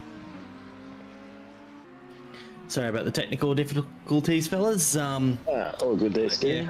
Yeah. But yeah, internet's just not playing ball tonight, so I just had to pull out the Ethernet cable. Anyways, it looks like we're got a bit of a big battle here with only a minute to go. Yeah, so this is the P10. Yep, this is the last lap. So, and this is these guys' second last lap.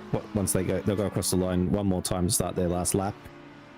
But the leaders are already on that last lap. Okay, Chris has actually pulled it in. It's under 4 seconds now. So Chris is trying, but it's 4 seconds in one lap on the fastest guy in the series. I don't think so.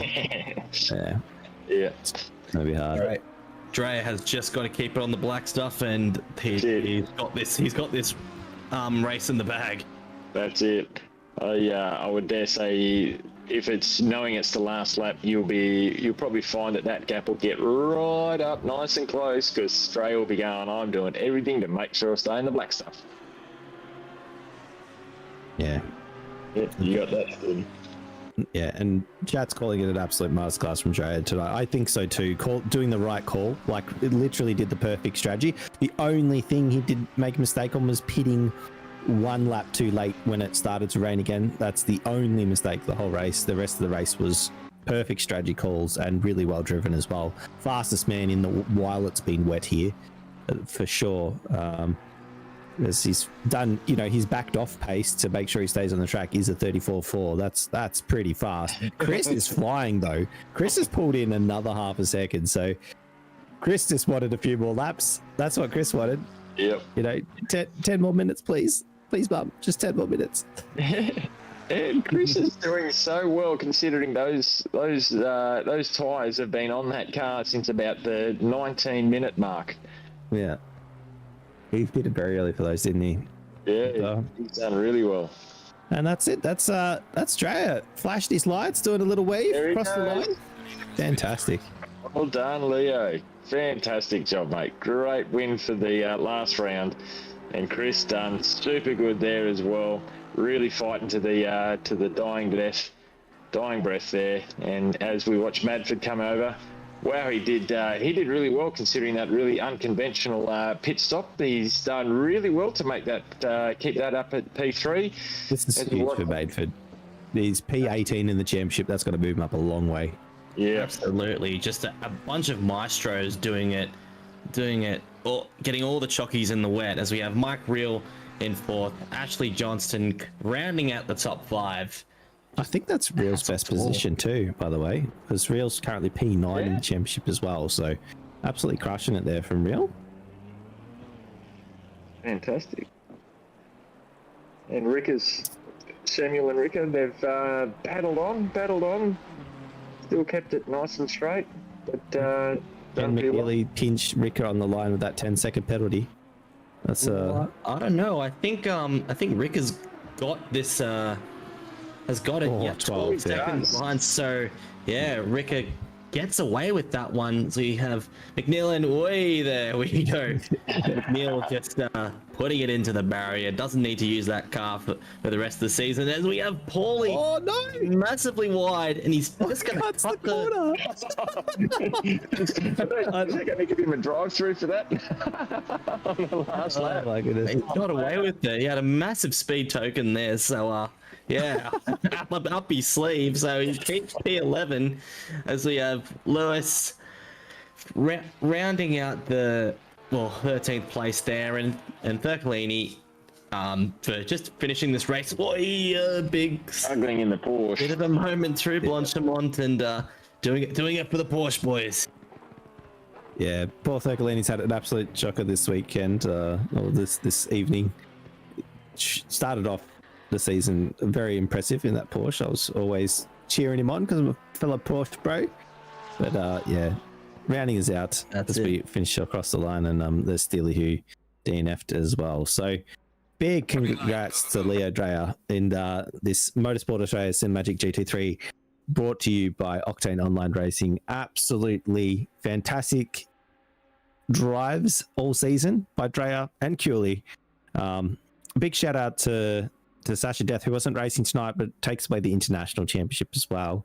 I'd say, yeah, no, she can't be beaten. She's got the international championship in a wrap. So I'd say it's got to be Dreyer as your number one, and then Chris potentially number two. It really depends on how the drops work.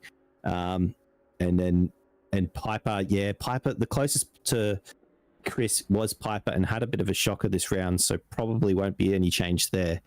Although there might be some shifting around for third position. Again, we'll have to see what the leaderboard comes up with. Hang around, everyone, because in 3 or 4 minutes, we'll be heading over to the pros, and we're going to see the absolute fastest drivers in Australia show us how it's done here at Spa.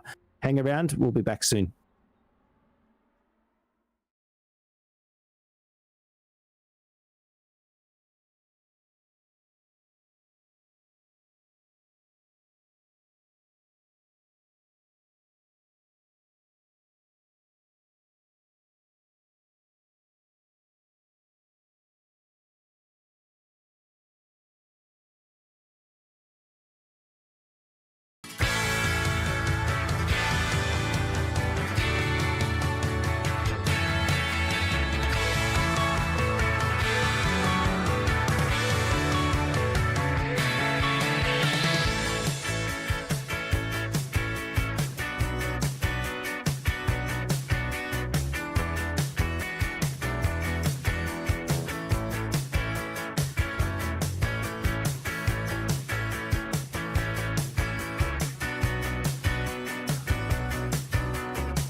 Welcome back, everyone, from that short intermission. We are here with the pros in the Motorsport Australia Simagic GT3 Cup, brought to you by Octane Online Racing.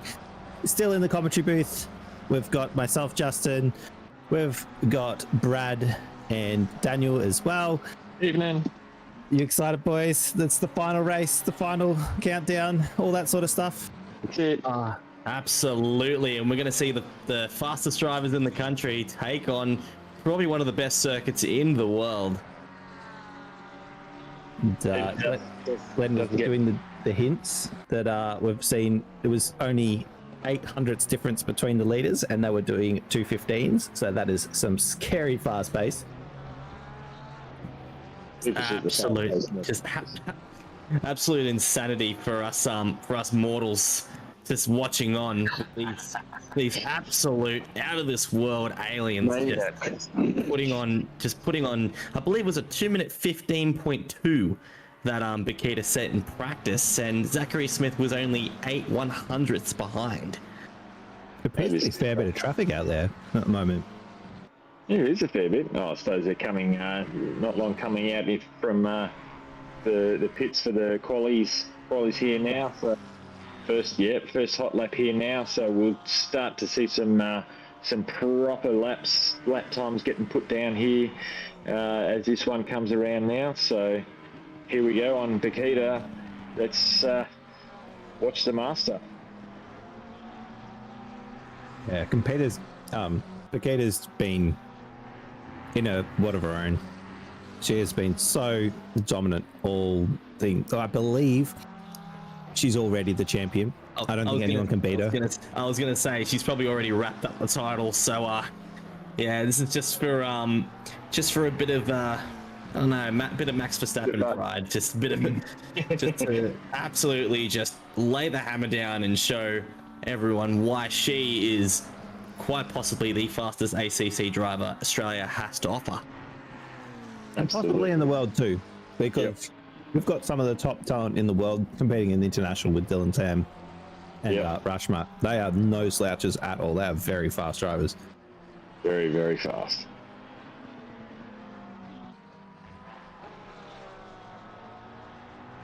Yep. Dylan looks like he must be just either having a drink or he's waiting for a gap.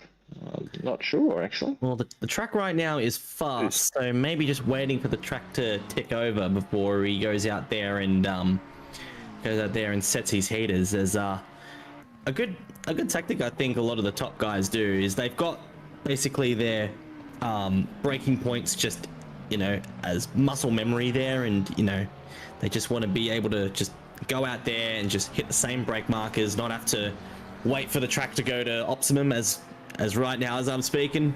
As you're speaking, yeah. Just gone to optimum now, so I expect Tan to go out there.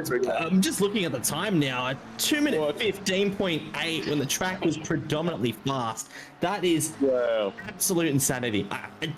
And Zachary Smith has just gone another 2-minute 15. That's just insane how these guys are doing it. I have no idea. We're speechless. Nothing but dribble that's coming out of this mouth at the moment. Yeah, Pip is just a machine, and it's the fact that she can do it back to back to back to back as well. When you watch her on board, she'll be streaming away on Twitch if anyone wants to go check it out and watch the whole race from her perspective. She does provide some commentary and all sorts of stuff while she's driving. Good little stream to go hang out in. I hope she is streaming. But it's fantastic to see the pace here. She's already up a bit on what her first lap was. I assume the car is getting really dialed in now. Yeah, and just invalidates there, and she's going to put a fresh set of boots on. And I'm just looking here. She is streaming, so maybe pop her stream on along with ours. Just get its two perspectives there, and yeah, have a good time. Wow, Zach's up 3/10. Halfway through the lap. Hopefully this traffic doesn't get in the way. What I will say though is, like, just watching some of these onboards, you just look at them and you just go, I can't do that.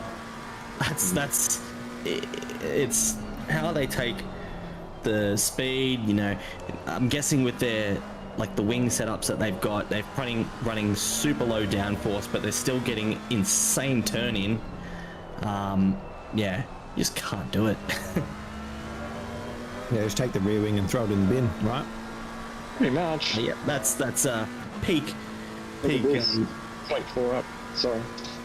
That's all right. Just have your rear wing as a wooden plank. It's fine.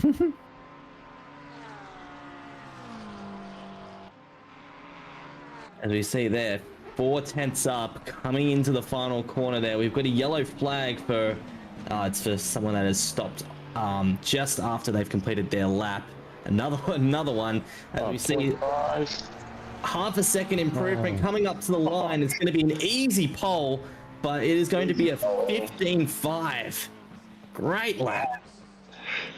Smith, isn't he? Yep, I'd be happy with that too. Absolutely.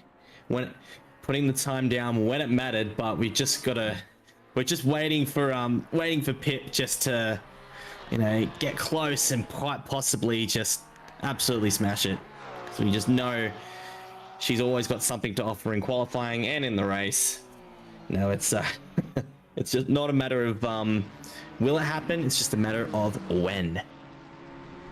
So true. I'm reading in chat. Gorilla says Burrs put out a farewell video for the GTR today. So he maybe he's stating that he's not going to be racing the GTR anymore. Oh no! If that's how I read that comment, so I'd be interested to see that video and see what he has to say or do with the GTR. I hope he's not hanging up the wheel, because he's a fantastic driver. I think it might just be hanging up the GTR though, going, I want to be competitive, please.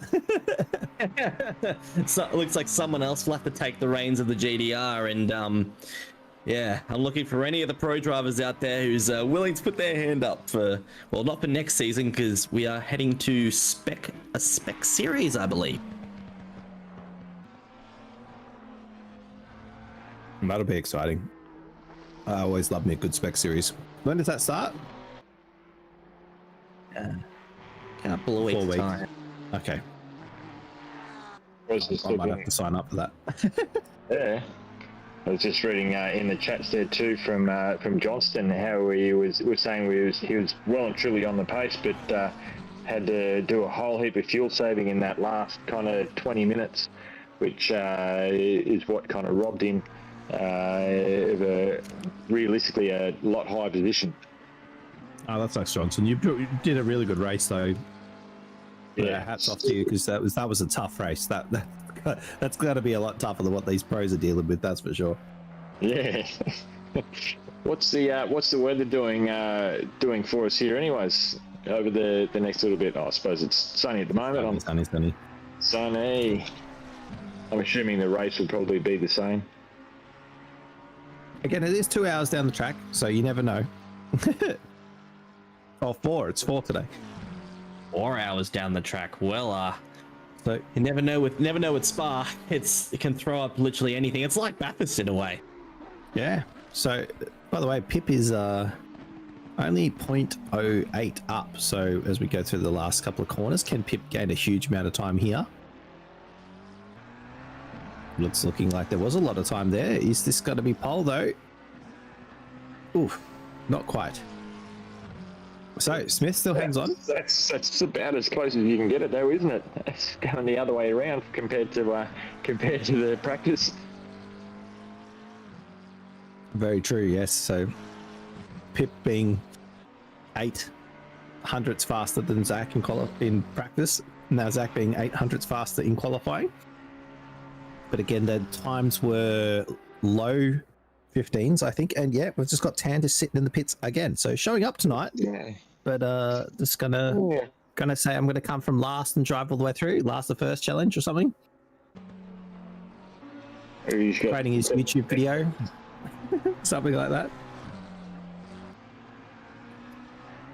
So we see Pip now almost 2/10 up on her previous lap. So it is really going to come down to the wire between these two. Both improving with every lap that passes. So, yeah, strap in, folks. We're going to be in for another thrilling qualifying session. I just can't believe how close they are with a 2-minute 15 lap to be separated by only a couple of hundredths of a second. Gallo's all the way up there in P6, by the way, in the Porsche. Like, that's impressive. That's really, really impressive. And within a second too, looking there too, like the top three are all doing 2:15s. Looks like Zach's just lining himself up for a better lap. He wasn't going to improve much this one, so here he goes.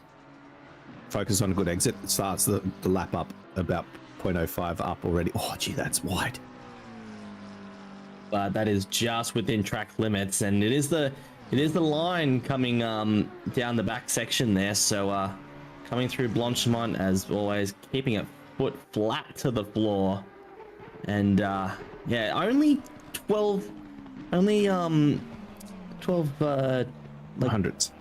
Yeah, 12 hundredths of a second up. So really nothing in it. Sector. She's going to get pole, but not by much. Really not by much. Only 600. Wow. She could do 2 more laps here as well, by the way. Yeah, well that's it. It's only just gone 2 minutes 14. So if she keeps that up, she'll get 2 laps in with about 10 seconds to spare. And Zach is the 10th up. I'm not sure, by the way, whether it matters whether you're pole or second here as much, because it's Eau Rouge that you start at, right? Or Radio Eau.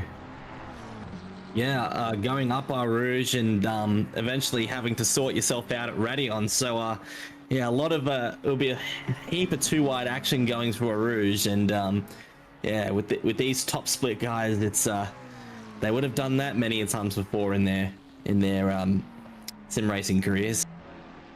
That's right. Wow, Zach is 2/10 up. He's still got about a third of the track left. Looking very pacey. It's using every millimeter of road there, and Oh, that is. Oh, how did that not? Oh, how did he not get a track limit? it's what He these lost top guys time, though. do. Yeah, He's lost a little time. bit of time there. Millimeters. But yeah, these top split drivers know how to use every inch of track, and that's how they're able to extract every little bit out of the cars that they drive. Coming through Blanchimont, a little bit slower. It's going to be super even coming to the line, taking the last That's cleaner than last lap.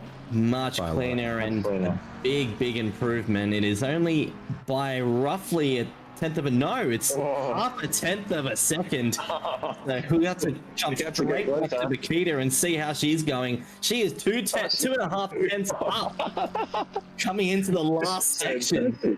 This is going down to the wire. And Houlihan's popped themselves in P3. Ryan Houlihan's did Yeah. a fantastic job there. So gaining like 6/10 on his fastest lap, which is huge. Well, it's a McLaren battle pack, by the way, because it's just McLaren for the top 6. McLaren. All within 5/10. Here we go. Bakita's got it again. Oh wow. Yeah, Yeah. 0.1. And she's decided to That's not stay. enough fuel. Yeah. That is definitely enough. And she's Zach's up. Zach's up enough. That was I was seeing 0.1 there. So this is very doable for Zach here. still very early in the lap. We'll see how he takes the second sector, but by all signs, it's looking very good for Zachary Smith here.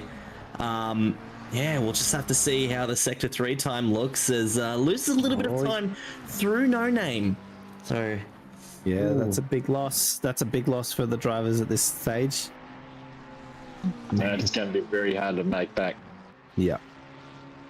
Maybe the draft on the car in front, maybe you could get lucky, or maybe it's just going to turn into traffic and make it hard. Gains a little bit of time here. Just ever so slightly. He did nail the last corner, so it's here where he made the mistake though last lap. He had the big wobble and went out wide on the curb. Goes out wide again, but gets it much smoother.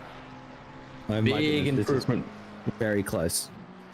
Big improvement through Stavlo there. I've just got the track map up, so looking a little bit more professional now as he heads to Blanchimont. So really, he's going to have to find half a tenth through these last couple of corners. It's close.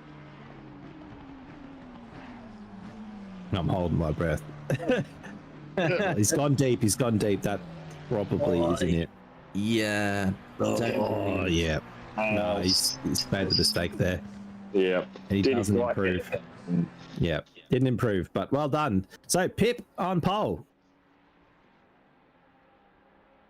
Yeah, so 2:15 is the time to do if you're in the pro in Australia, because the top 6 all were 2:16s.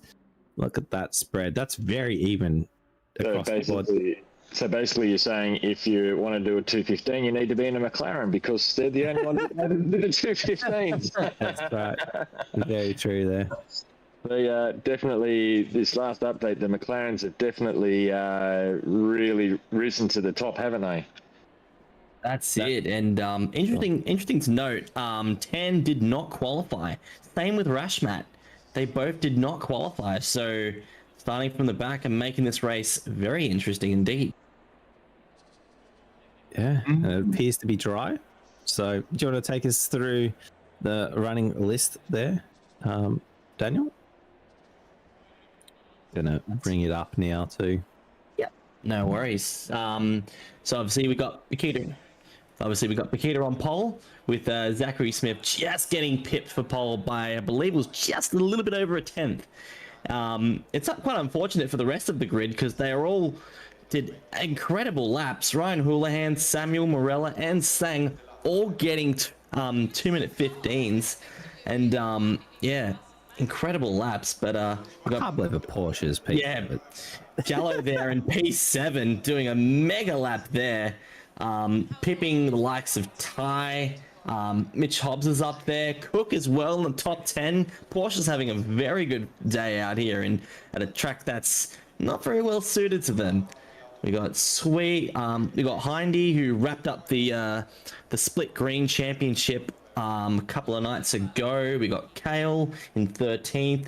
14th, we got Burrs there with the last for the Nissan GDR. It's 420 GDR.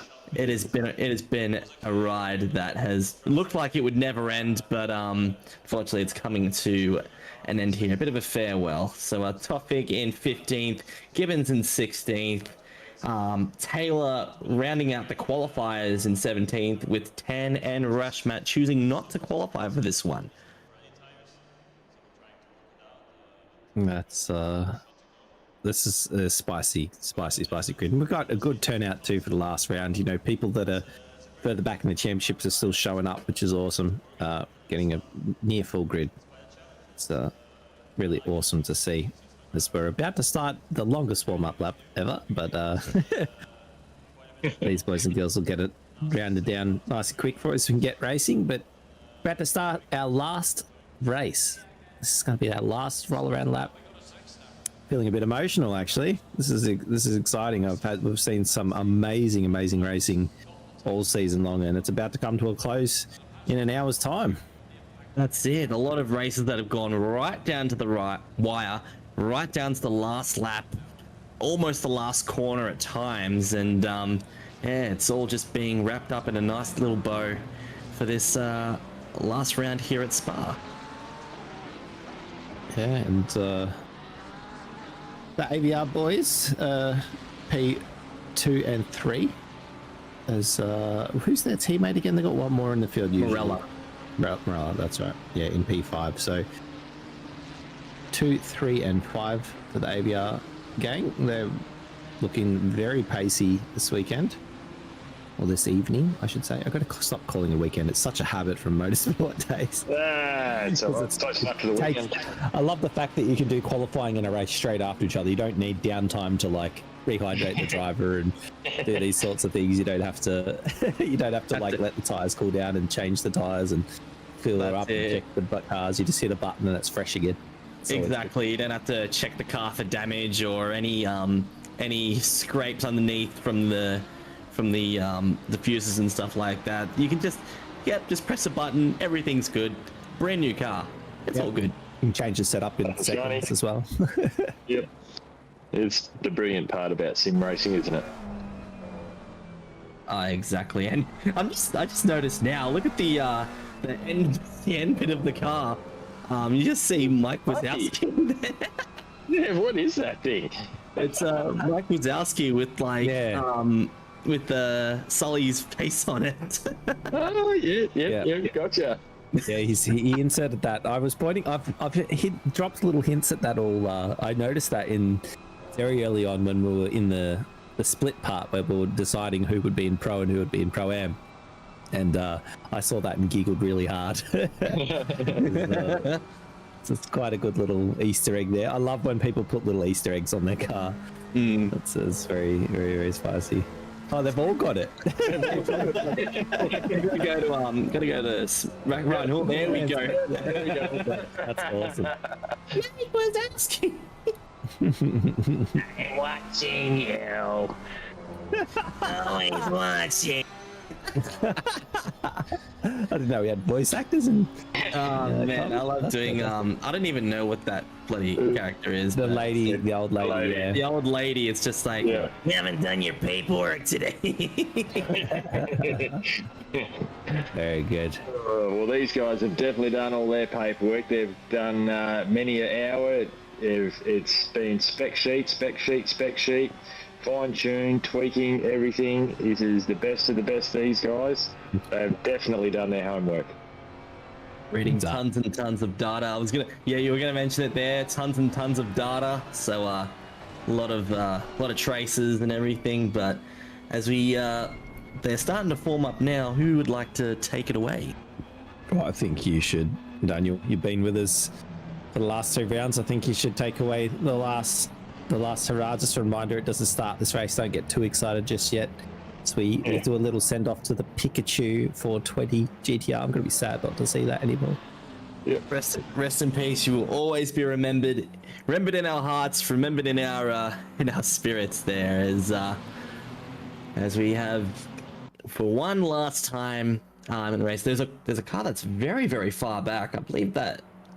Yeah, a little bit out of position there. I think that's Taylor. That's a little bit out of position right now. Must have had a spin. Warming up the tyres. Look how well the pros line up. It's fantastic with the start of the pro am, where there was a lot of speeding up and slowing down, trying to shuffle up into position. But this is looking real nice. That's it. As we're just about to get green, and it is go for the last round here. Oh, we have the two Upper Venturi guys very, very close behind each other as they all get through Region Radion very smoothly. 2 wide, 2 by 2 all the way through. The teammates going through, switch to Mitch Hobbs. There is absolutely cars aplenty. Houlihan just chopping and changing his line, just doing everything they can to get track position now. As we look further down the pack, looks like everyone has gotten through the section cleanly. There's been no incidents, so everyone's kept it very cleanly. You know, that's kind of what you expect from the Tro drivers there. Someone going around the outside of Gallo there. I believe that was, is that Ty? I think it was. Not 10's already up 5 positions as well. 10's already on an absolute tear here, as yeah, everyone's now just starting to get into their battle packs, just fighting their battles right now. We got Rashmat having a little bit of a look on topic there, but nothing doing. And yeah, very, very clean lap. But out in front, Bakita and Smith, just the class of the field, with Houlihan very close behind. So this race is already well poised. Yeah, this is going to be a fast lap battle out the front here. As it almost always ends up being out the front of this Pro Series. These guys and girls just set lap after lap after lap of really fast times, and it's a battle to be who's the most consistent.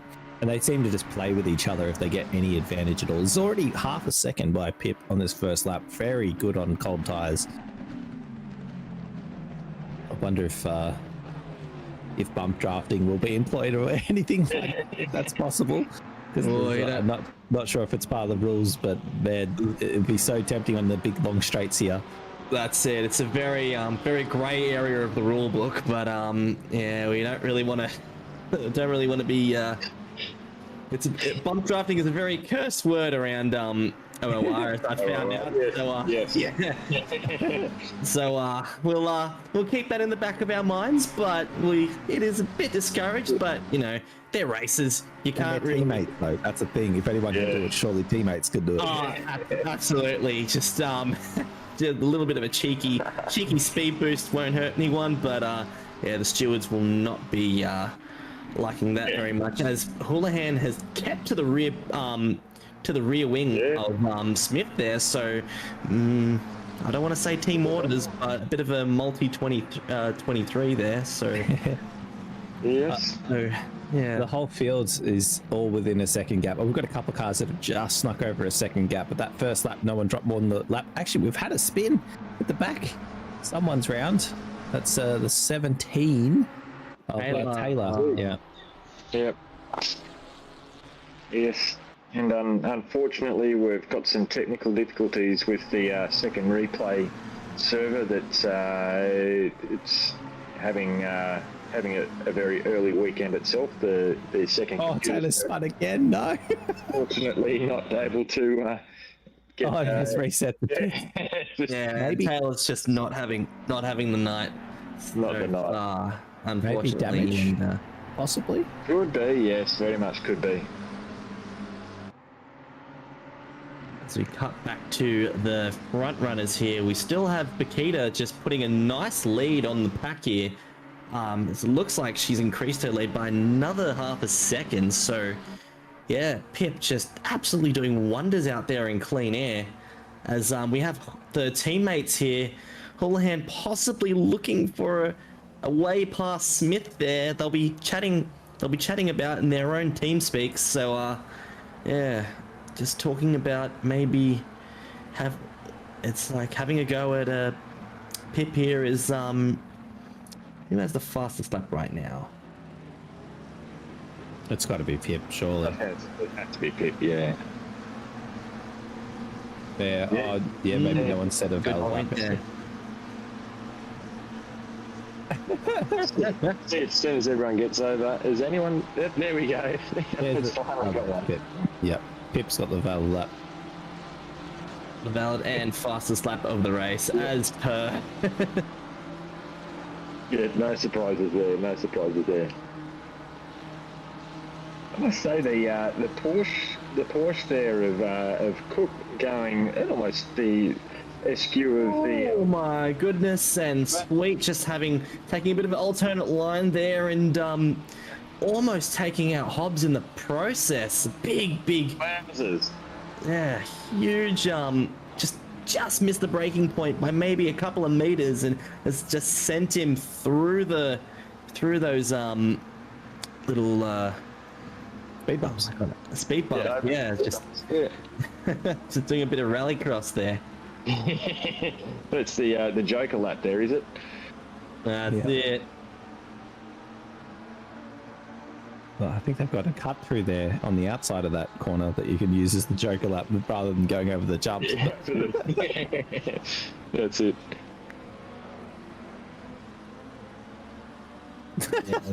Peach just saying Sweet is very old. Sometimes he can't see the braking boards. Tan battling hard here. Try to get through. Hasn't moved forwards at all and finally going to get hind. We'll get on. Yep. Oh, gee, Just that's tight. forcing Hindy wide just a little bit. That's going to open the door for Kale, who says thank you very much. Yep, take both of And them. while he's at it, he might get a 2-for-1 meal deal here as he goes around the outside of Tan here through Oh, Blanchimont as Tan just shuts the door there. That's going to force Hind back into it as they come into the final chicane. Oh, who's gonna blink? Everyone's just gonna be well behaved and well. I thought there was going to be a bit of side-by-side action there through the chicane, and yeah, well, everything's just calm. Yes, it's never a good sign trying to see two people going side by side through Blanchimont there. It's like, oh, no. Who's going to yield? And very well done. Well, great driving there from both those guys. So keeping it both point in the right direction. Well orchestrated by all as we cutting to the back end of the top 10 here. We've got a little bit of a good slipstream here from Brad Cook just on the back of Corey Sweet here, having a little look, going into Lake Com. Nothing doing at the moment. He's just going to bide his time through the second sector.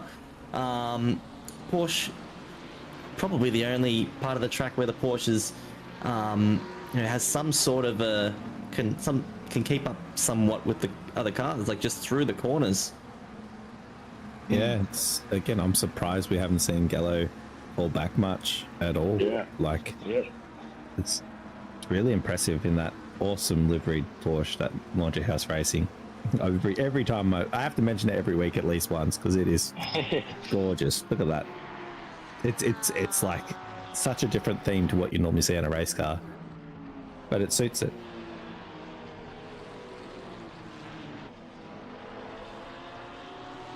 Yeah, very kind of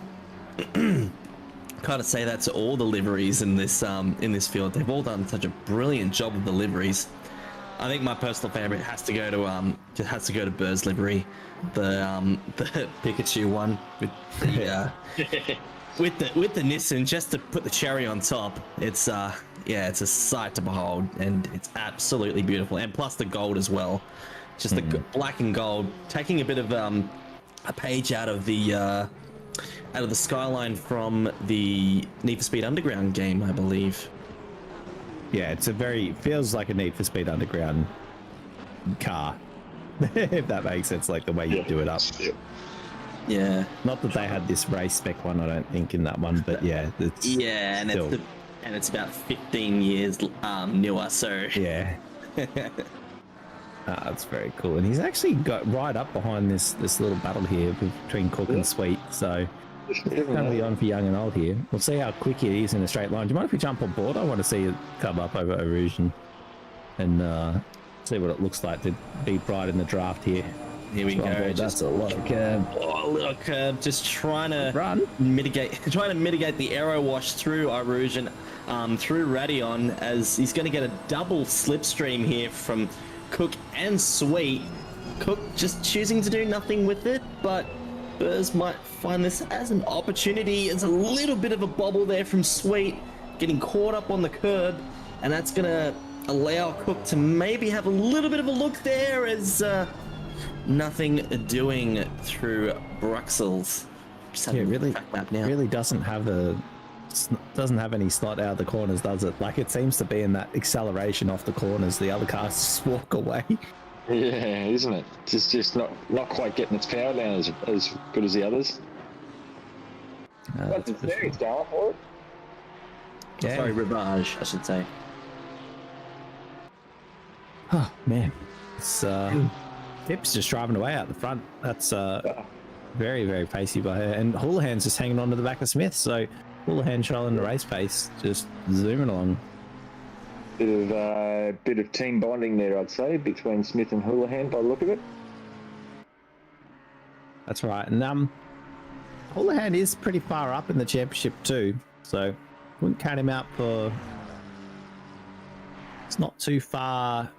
In fact, he's the person that's right behind Zach Smith. So again, I don't really know how it's going to pan out when you do all the plus and the minus and then of all the best and worst rounds and that sort of stuff. Because Houlihan did have a very bad round. One of the rounds was quite bad, but again, I believe you get to drop your worst round. Trying to remember what race that was. He got caught up in a spin and a crash. And he's had a round where he wasn't here as well, so yeah, it's going to be. Yep. Yeah, that's right. Actually, Zach's had a couple. Both Zach and Brian have both had rounds where they missed two. So yeah, the points are going to play out a bit funny, for sure. A little battle between these three. It looked like he Used a little bit of a speed token there, as pretty much there. Oh, and 10-second penalty for 10 there for causing a collision on lap 4. We must have missed that, but yeah, a bit unfortunate. That's going to make his race just that little bit harder. And I think that having that bit of extra pace, but not qualifying, you're going to be finding that the whole way through the race. If you got a little bit of extra pace in your car, trying to make your way through those guys, and you can definitely not say the back end of the field is slow by any means, but it's just like, yeah, it's always a tough one. If you have it qualified, that's where you got to start from. You got to battle your whole way through. That's it. Just looking at the track map now, I think it was a collision between Tan and Hindy, possibly, as Hindy has already served his first pit stop. So maybe a bit of bad luck for Hindy there. I'll have to look back and see if there was a bit of a coming together from those two.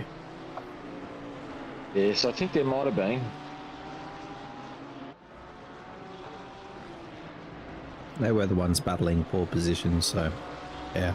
And again, it's been super clean driving through this whole season. I mean, we have had the odd touch, and we've had some really dramatic moments due to contact, but it's been fantastic across the board though. Like really, really clean. Again, it's generally just someone's small mistake when there has been touches.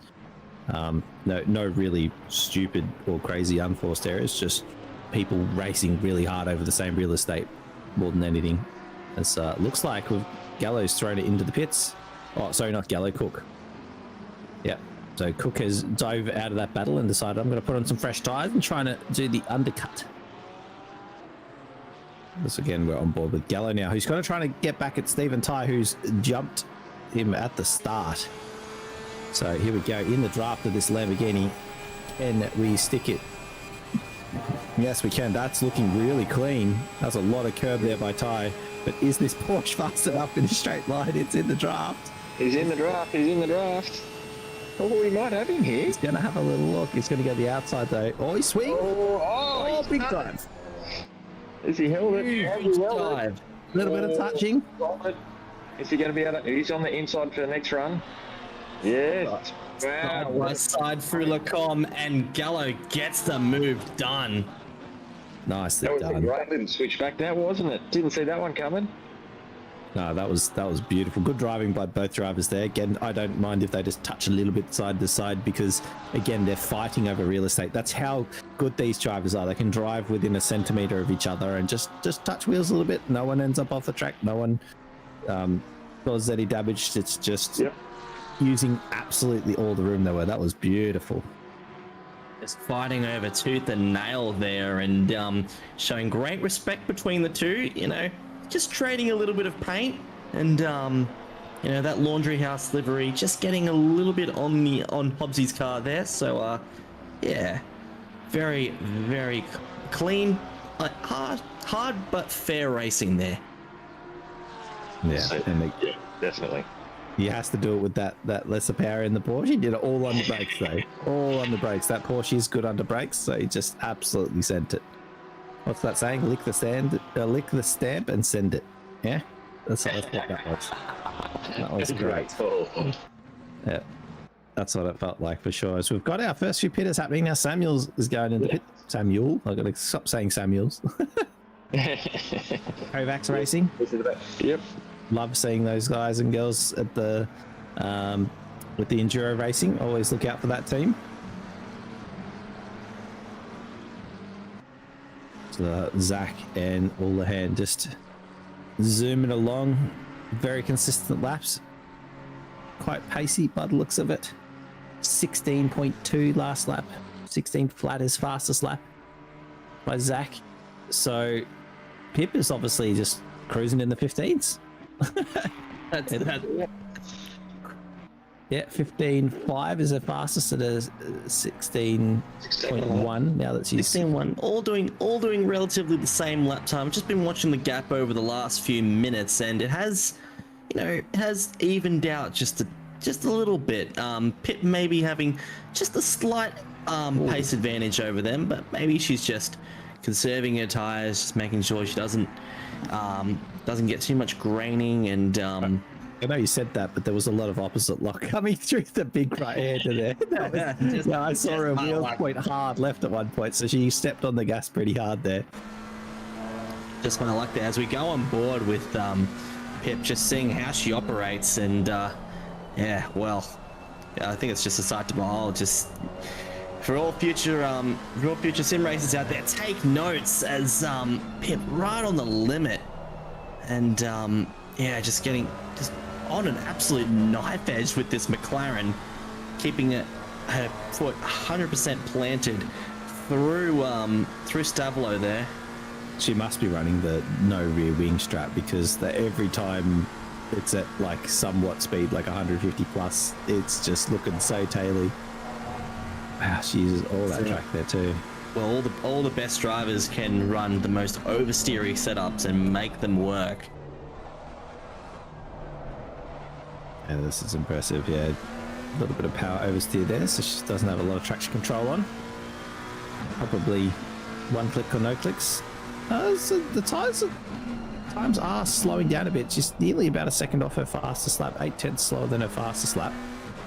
She has pulled a huge margin just that lap alone. Yeah. Houlihan by I believe it was 6/10 that lap. Because Zach Smith is. Yeah, Zach's. There you go. Okay, That's where the gap's gone. explains a lot. Yep. So. First of the AVR guys coming in, so this will be interesting to see how that plans out. I suppose they're not going to double stack, are they? But it's interesting to see how the strategies are going to play out for those guys. A lot of guys starting to come in through the pits now. You'll see next probably 2 laps. There won't be too many left out on the track. Hands up.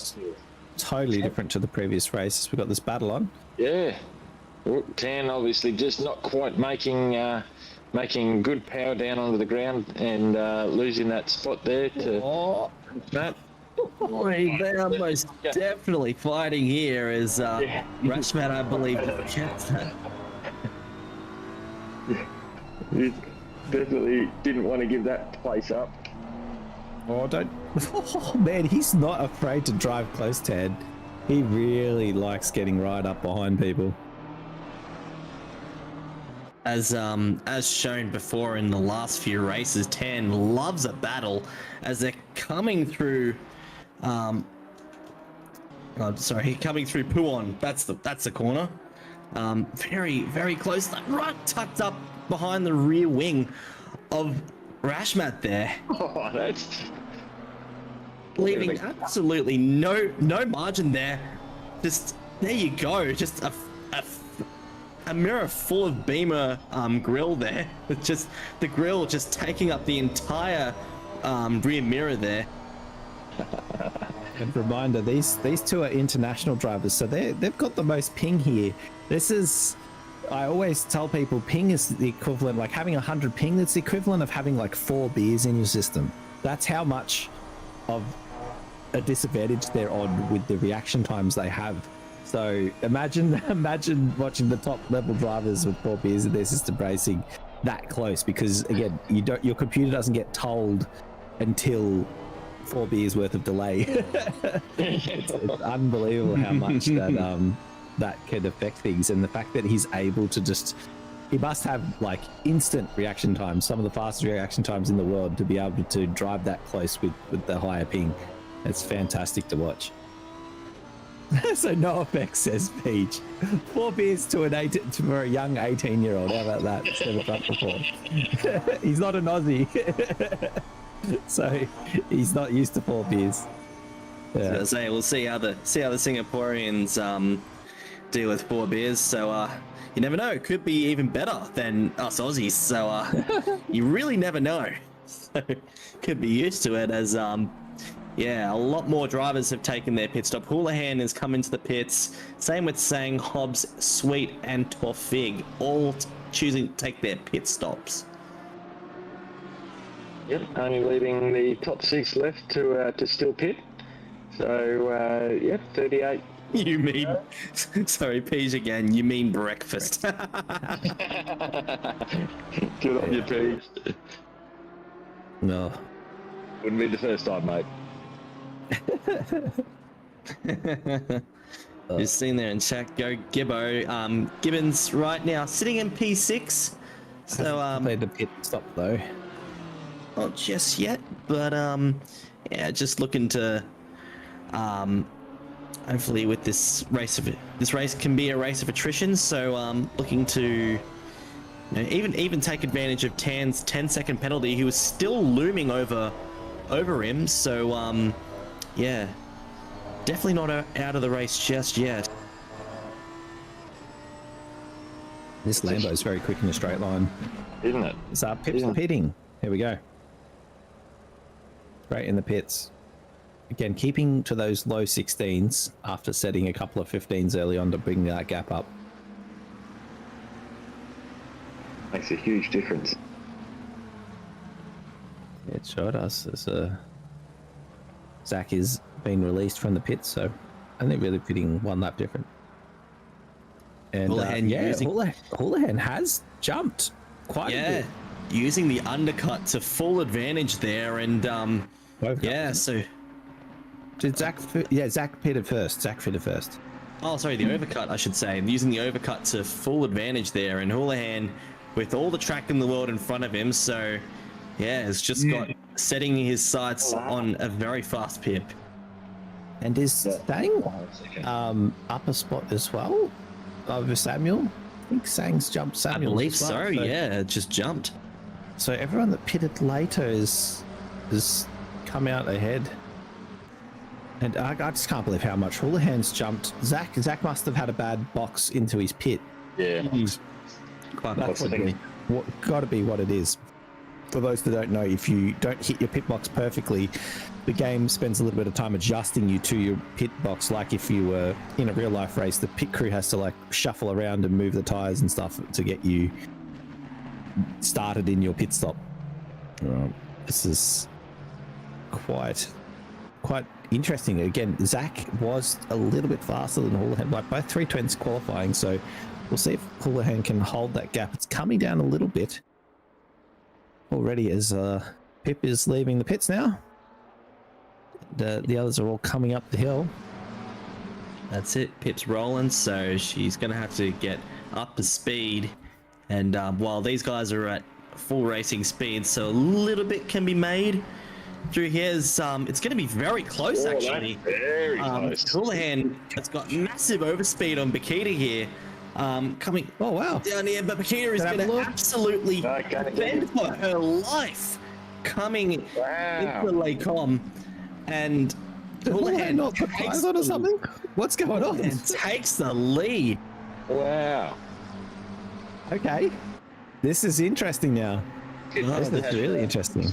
That was 2.5 seconds made up on that pit stop. Unbelievable. The spice level of this race have just gone through the roof. And there's no way that she had any damage. Like, it's not like it would have been damage either. So don't know how that. That's got to just be a missed pick box again. She's mentioned it before. Anyone watching Pip's stream, hop on real quick and see if she's missed her pit box, because that has to be the answer. They say, I remember saying it was worth about 3 seconds last time. So yeah, she got moved on the stop. There we go. Thank you very much. Wow. Well, this has livened up the race, that's for sure. And I'd say Zach got the same thing or something very similar. Maybe didn't get as good an entrance into the pits, because that is Houlihan's jumped 2 people in the pits. That we just don't see that normally. Well done. Really good. Well done for him. It's amazing how that shows that it definitely makes a difference. And the top 5 are all less than a second away from each other. Literally just about to say, we've now, with those 2 mistakes from the 2 top drivers, we have now got a 5-way battle for the lead, as Smith having a little look on Bakita here. And Bakita's, she's pitted later than everyone else, so still firing up her tires. But yeah, Smith just trying everything that he can to just get a bit of track position. Yeah, this is really, really impressive here. Far enough. Halfway through, all but halfway through the race, and here we go, as you're saying. Look at that. It's top 5, all within a second of each other. Really? That's right. And Sang's like really out of position here in P4. He's currently P20 in the championship, so big move for Chris Sang. That's huge. Well done to him. Well done to him. When he does show up for the races, he always puts in a good shift, as we see Smith doing pretty much putting the same treatment as he was getting from Houlihan in the first stint to Bakita, as we'll have to see how Pip does with the pressure of having Smith behind her. As I'd say she's been in this situation many times before. Been in this situation, but it's been a long time since she's had someone that close to a rear wing. Yep. And Dylan Tan's just restarting the last to first challenge again, so second penalty. There he goes. I want to do it again. 30 minutes this time. So we've actually had 3 different cars drop out of the race so far, so people having some technical dramas or deciding their race is too far gone. Theirs is another person that's jumped up a few positions. That's pretty good by him. That's good to see. Good to see the Nissan with the last drive by Burrs in the Nissan, putting it in the top 10 possibly, and this will be an excellent way to retire the Nissan. Just getting its last ever race in the top 10, that would be something to behold. It'd be great for little Pikachu.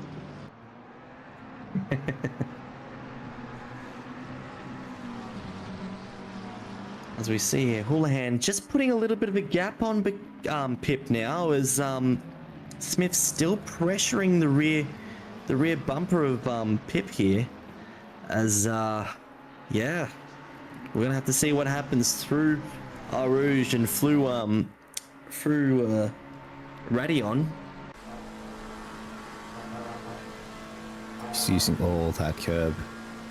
He's just going to sit in the wheel tracks of Pip here. Although Pip looks like she's pulling in Houlihan as well. So it's now down to 1.1. Zach deep under brakes. That's a big late braking there by Zach. So obviously feeling very comfortable braking hard, but Pip getting a really nice exit. That was a lot more compression than you'd expect to see. So that's huge. I think 2/10 behind Pip, who's now only 1 second behind Houlihan. Oh, that's a big drift. Big slide coming into No Name there, probably getting caught up on the outside curb, and now all of a sudden Smith has putting all the pressure on Bakita here. And I was just about to mention the I guess the next phase. Now we just turn our attention to the next phase of the race, which is the next round of pit stops. So who's going to get the undercut? Who's going to look for the overcut? I believe the overcut is the better strategy around here. Yeah, it has been the first round. I was going to say long laps though is generally there's only going to be 1 lap difference, maybe 2, because it's 5 minutes different if you do it 2 laps later. So it's you're not going to get too much of an undercut. Although again, the timeout on the track is something, because there's that whole first lap being cold, and you've also start off this lap with a big long straight, so your tires don't really get a chance to warm up. You're not straight into it, turning left and right. Yeah, that's it. Your brakes are going to be super cold as well, so braking into Lacombe will be super rough, and going through that section, as we see Pip with a 15.7 there, so immediately on the pace, not showing any signs of slowing down. 15.7 with that drift. Yep. Okay. Righto. That was like the biggest lose I've ever seen on a lap time that's faster than a lap I've ever done. I reckon she lost about maybe 3/10 through that slide alone, and she's just done it 15.7, so we can only dream of getting that lap time, yet she's just doing it with a massive mistake. And Peach, to answer your question, Smith was the first one to pit, then Houlihan, and then Bakita, in that order, and they all did it 1 lap after each other. So it was again, Houlihan just getting a better pit stop, and obviously a very clean out lap as well. Yeah, very rare mistake you see from the guys in second and third there, getting their pit stops just slightly wrong. It only takes a little bit, and you get moved in the pit box. So it's just those little things that can cost you that those few seconds, and make it just that your day just a little bit harder. But as we see with the splits, just coming down ever so slightly, Pip is on the charge here. And reminder, Sang is coming along with these guys. Yes. The Sang started in P6, so was 6/10 off the pace during qualifying, but obviously doing the lap times that he was doing in qualifying, because he is right here. They're doing 15s and he's hanging with them. So he is showing a lot of pace. That's it. I was going to say the four of those just starting to pull out on Samuel there too. He's to a 2.5 second gap off the back end of these top four here. So these guys definitely holding on to each other. Pip tense up in the fastest lap. What is There this? you go. Yep. So she's just Exactly. shaking that one off. Shaking that one off. Making so much time in the third sector there, as we see the time come up, and it is a New fastest lap, is it? Yeah, new fastest lap, 15.5. So that was because it looked more juicy than it was, because it wasn't to her fastest lap. Because she's pitted, it's a fastest lap. This stint is it resets every time. Yes. But yeah, she is flying. 15.5s in race spec is absolutely flying, and she's gained a 10.5 here in the draft. Going to look for a move down the end of this straight. Houlihan immediately on the defense, coming into Laycom. They're going to go side by side as Pip with the huge overspeed, and Houlihan just saying, "Yep, there's no point in fighting it. You're going to brake later than me. You're going to take the corner." And Pip just retakes P1 in the most ballsiest way possible. I was going to say that it's Amazing one stuff. of the easiest spots to pass in the world, because there's such a long straight. You just sit in that draft. If you're the right distance, you just get that draft. You just start gaining, and then you just pull out and pass. That looks too easy by Pip there. Again, not that Houlihan had a bad exit or anything. She just was draft for a kilometre. Yeah. That's it. That is very, very quick there. Now, can Houlihan keep up? Oh, he gets really close under brakes into the right-hander there. I think the biggest thing for Pip there was like staying with Houlihan through Arouge and up Radion. You know, like there is aero wash in these cars, so you know that was definitely playing a factor. And yeah, she just kept glued to that McLaren. Ended up getting a better run almost through that section, and you know it was just easy pickings at that point. Yes, Houlihan's catching back up in the draft. Again, all of this part of the track is just draft. So he's going to close that gap up to probably under 4/10, probably closer to 2/10 again now. So he doesn't get quite as good an exit there. He has a little bit of a squirrel on the curb. So it's back to 4/10 again. So Pip does a 15.6, so very similar lap time to her last lap time. And Houlihan get the draft here, sitting pretty close. It's just gonna have to put it all on the line through Arouge and up Radion here, as they're very evenly spaced here, as Houlihan just getting a little bit of a draft benefit there, but probably not enough to challenge into Lecom. Yeah. No, it's not going to be enough. He closes right down to it, just a couple of car gap again. Can just get dragged along though and easily give himself a second place, which again might actually give him second place in the championship, because the points are pretty close down the field. So we won't really know until after.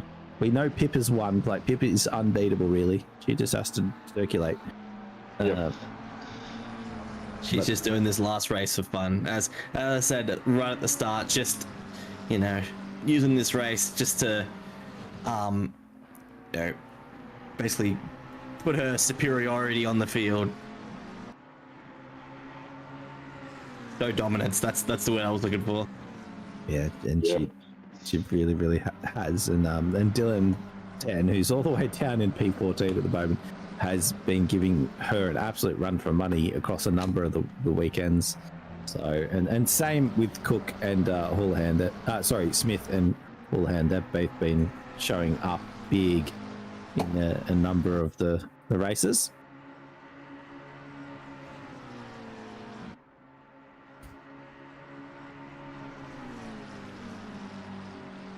So it looks like she might be doing a little bit of sailing off into the sunset at the moment. She's just pulled out the gap to 6/10. As much as it's close, just slowly getting away. A little bit of a wiggle there, but again, she just gets the power down so nicely out of corners compared to Houlihan. The gap opens right up. There's another 15.6. So again, Another 15.6. Unbelievable. Last 5 laps, all within last 3 laps. Sorry, all within a 10th.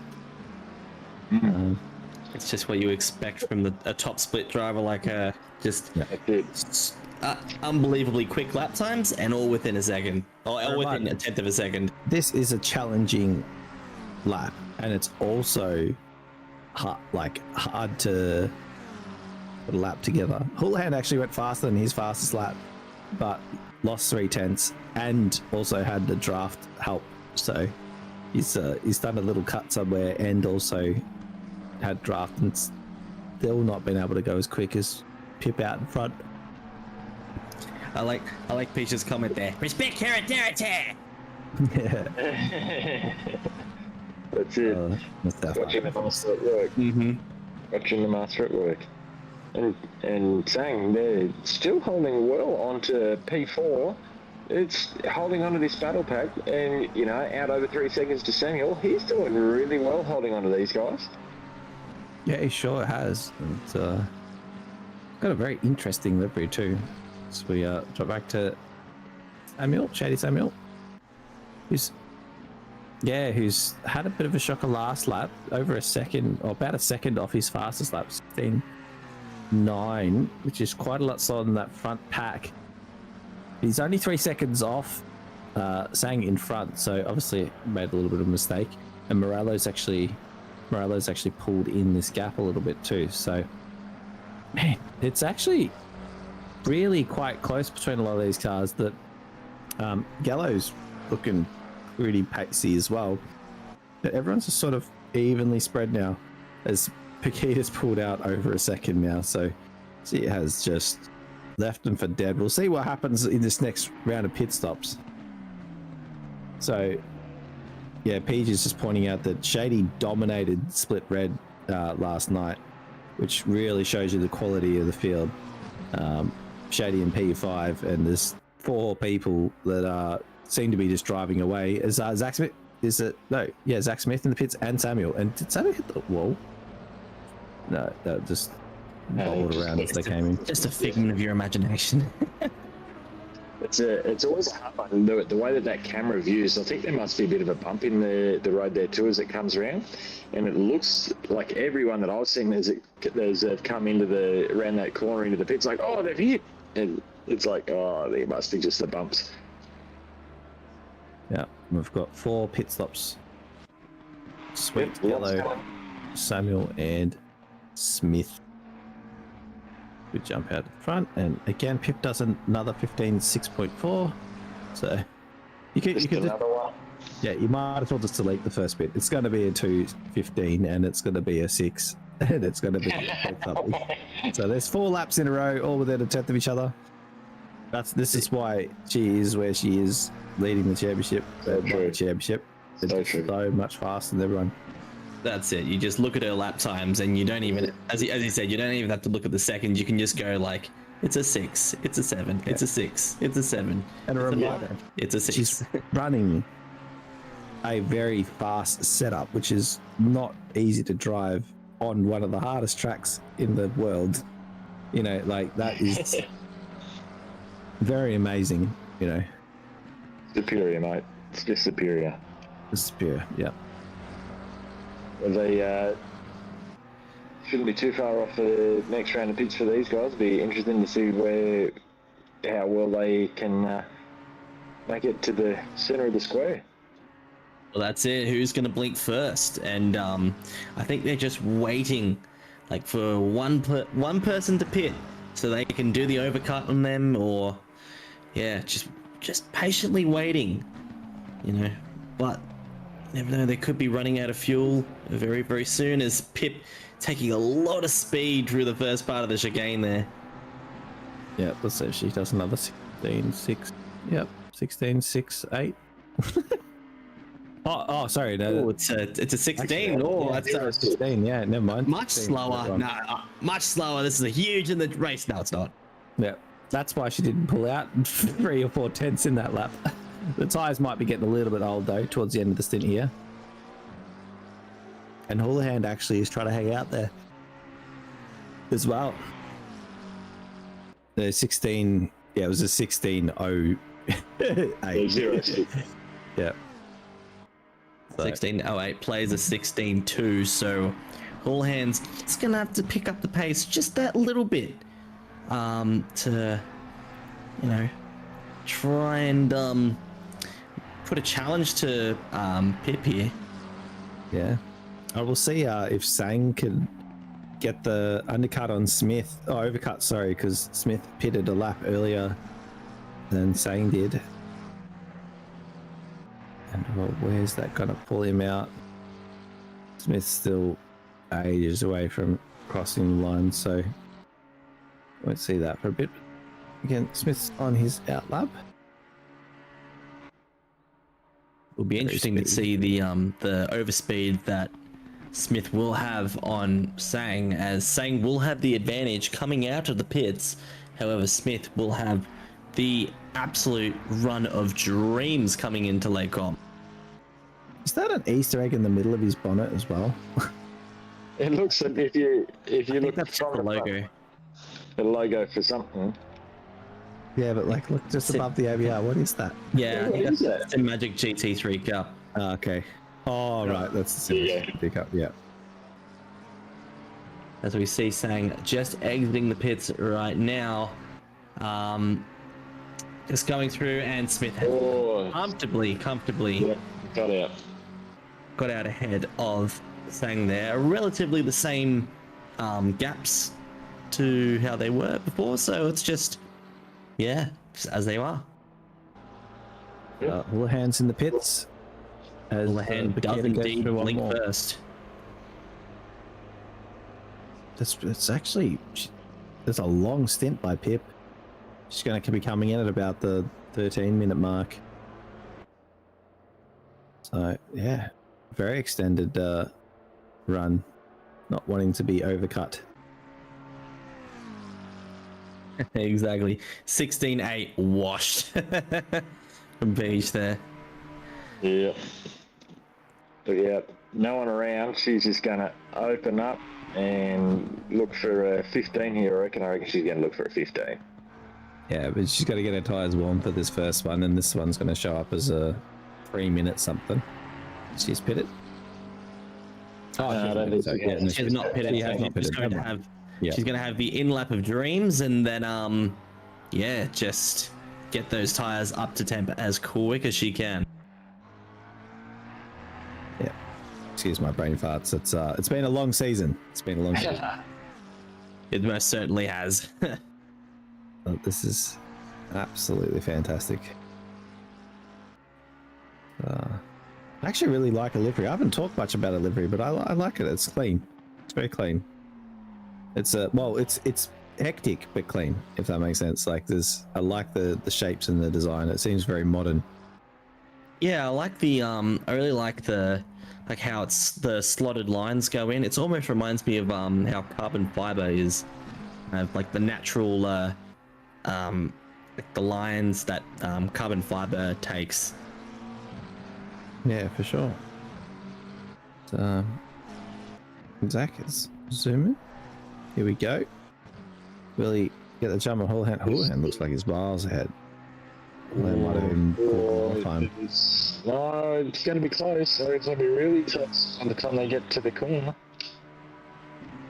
And just remember, Houlihan does have to get his tires up to temps and pressures.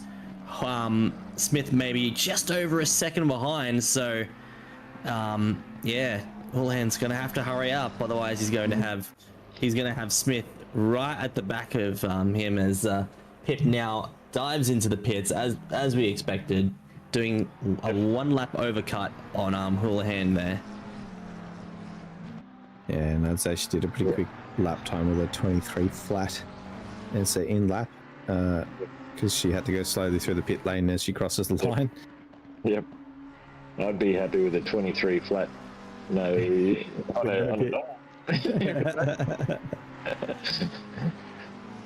Yep, but I think Houlihan definitely was able to just maintain that gap enough without having too much of the pressure there from Smith up on his back. I thought Smith was going to end up being a little bit closer coming through on Rouge along that back straight, but Houlihan's managed to keep things all nice and straight and not go too wide anywhere, and managed to kind of maintain that about that second gap. And again, really well driven by Houlihan and Smith here. Like, there's all credit to them. They are showing some really good laps and some really good driving and great racecraft as well. Like, all round, this top bunch has just been showing off all season. So the last 3 people that have not pitted are completing their last pit stops. So Dan's still on the Dylan Tan is still on the tear through the field.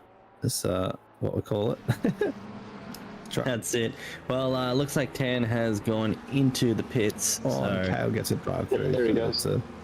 For track limits, I'd say. Track limits, yeah. Oh, and there's Pip coming out. Is she going to maintain it? It's going to be the same again. Close again, and Houlihan's got the jump again. Houlihan has And is Smith definitely going to got have the a look jump. too? That's it. Now Smith is going to pile the pressure onto Pip here, going for something into Lake Com, and Pip shuts the door. However, she's going to have to be very careful on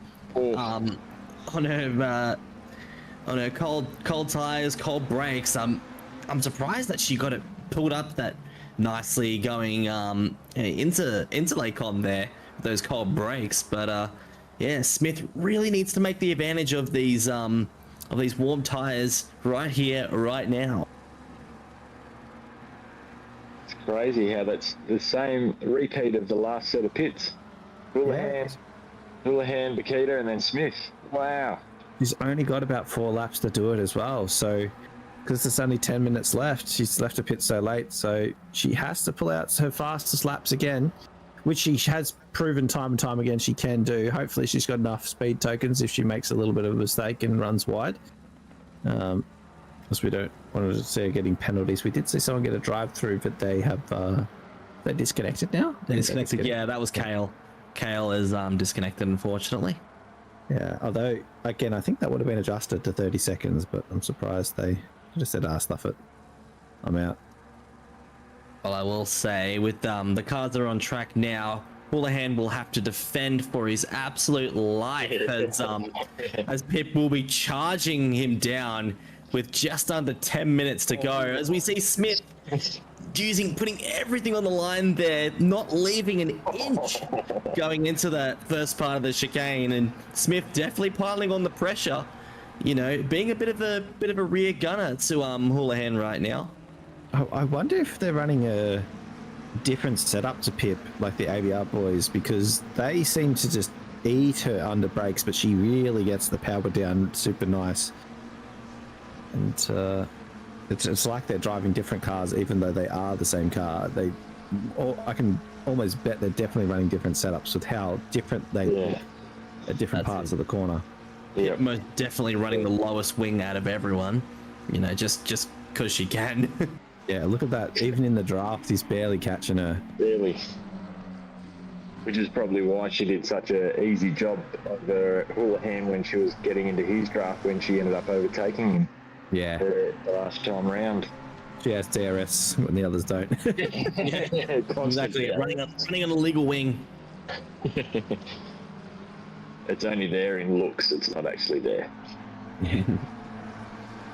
She's creating an invisible vortex with her rear wing. So, visible vortex generator. Yeah, I will say though, is if that is true, if they are running different setups, you see Pip just running just a tiny bit wide there. Yeah, well, Houlihan will have to make the absolute most out of the second sector. if that's the case, if he is running a little bit more wing, because down the straight, Pip will most definitely be just eating him up. Yeah, and that gap's down to under a second now already. Well, about 8 tenths. So again, Pip just being a good 3 to 4 tenths faster. That's it. If the delta's going down in the second sector, Houlihan is most definitely in trouble now.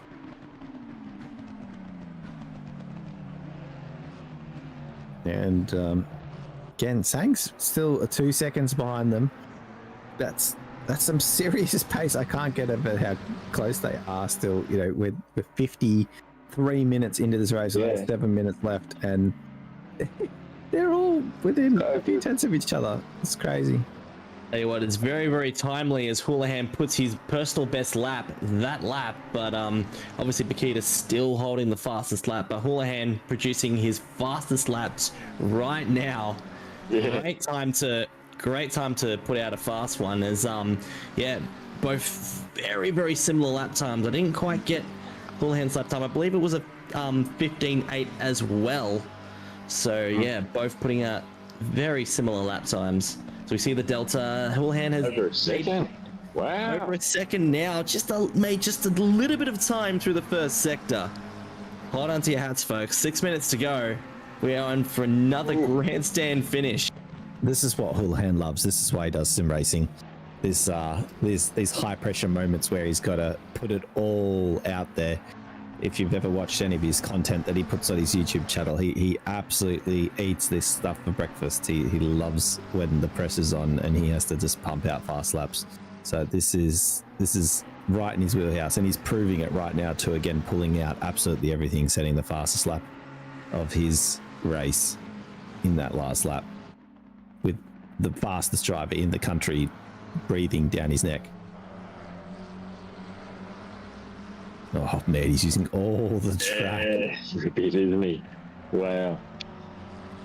Will be interesting to see the delta now, as Pip makes almost 2 tenths in that sector alone. So maybe it could be the opposite. Houlihan might be using just that little bit less wing. So because he did make a bit of time through the first sector and the last sector on the last lap. So yeah, it's really just anyone's guess at the moment how these guys have decided to go about their cars. And you see, even Zach's just off the pace just a little bit there now too. He's just underneath that second there now, but he was over the second. By the way, I think Sang has pulled in the gap, or has he just pulled into Smith? I think he's just pulled into Smith, but man, that was over 2 seconds before. So these guys and girls are all doing 15s still. That's incredibly fast.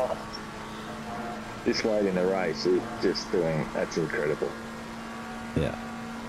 Yeah, I was just looking at her minimum speed going through Eau Rouge. I don't think it dipped below 245. That's insane speed going through Eau Rouge there. Like last Wednesday, I believe I was getting I think it was 237 was my minimum speed through Eau Rouge. So just at least 8, maybe 10 kilometers quicker than us mortals would go through Eau Rouge there.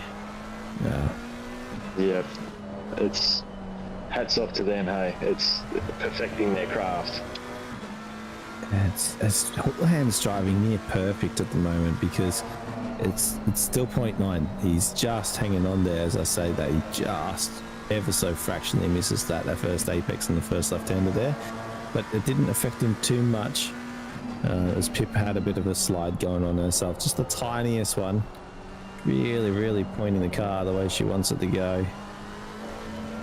Let's see what this gap is this next split. They're only going to get 2 more laps in, by the way. That's it. Yeah, they're going to 2 finish more laps to go. Yep. So, 0.8. So she's only 13.1 of a second there, but it's really over the last 3 or 4 laps, it's gone from that 0.8 to 1 second, back to 0.8, out to 1 second. So it's been sitting very much consistent cat and mouse. As soon as one takes a couple, then a couple goes the other way, a couple of tenths. So, absolute on the edge, on the limit track, day after lap after second after millisecond. Wow. Yeah. So they're going to 15.6 that lap. That's insane. insane. So Houlihan gets the little. I was just swapped to Houlihan. I thought this was the car flip. 15.8. 15.8. 15.8 for Houlihan. Yep.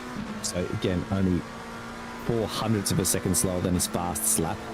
So that he's just driving at his limit. And again, reminder, this track is so long. There's so many spots you can make a mistake. Looks like Pip's got a good run here and getting some draft too. This is the gap's closing up here.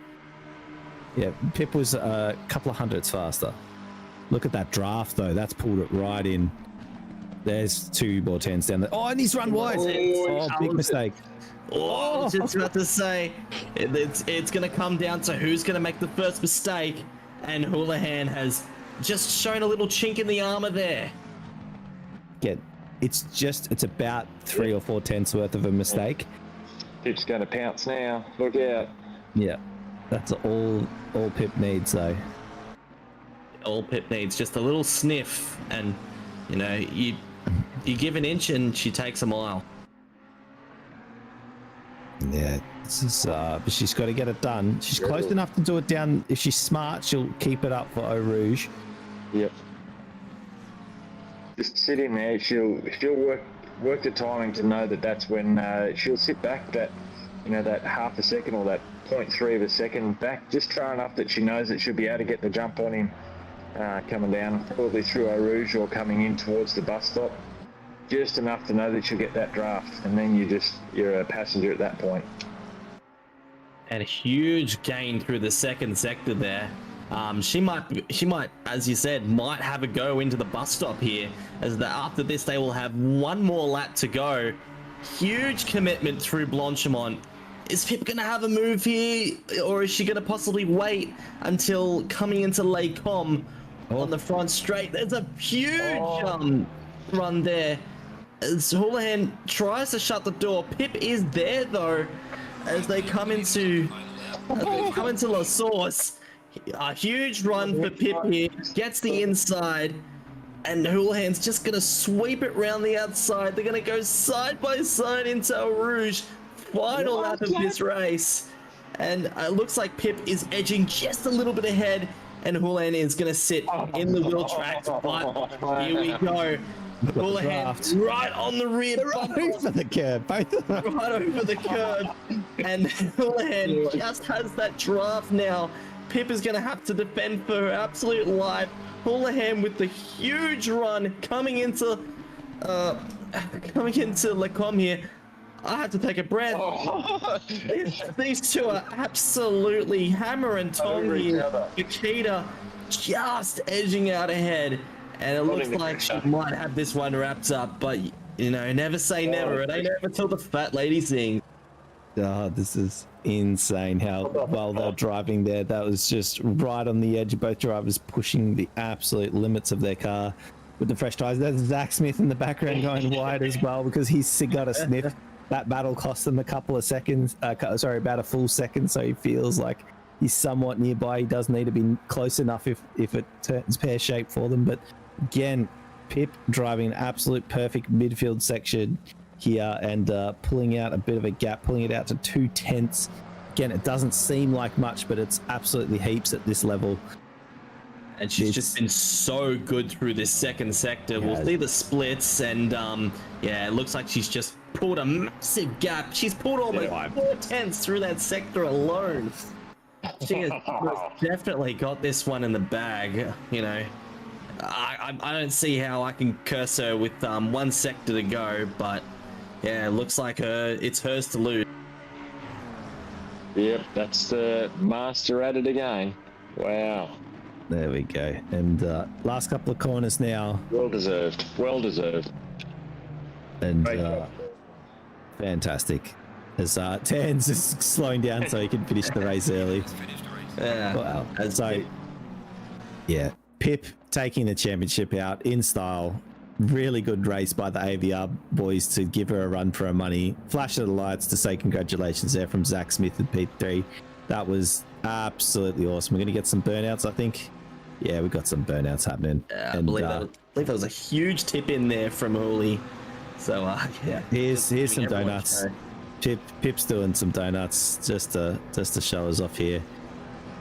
It's a full McLaren party Very here with a happy. Porsche just in the background. Tip, Yeah. a massive tip Better in. go in the background. Anyway, that's how you end the series. Everyone just do some donuts. That's it. And great effort from Gallo, by the way, holding out P7. I mean, it was kind of, it was kind of expected with all the McLarens holding out the top 6. But yeah, with the Porsche taking P7 there, brilliant drive in his own right. Starting from all but the back end there. I'm not sure what he's doing in the pits, but made it to the top 10. And farewells to Pikachu and the GTR there in 11th. Oh, unfortunately, Burst did not get that top 10 result that he was looking for. P11.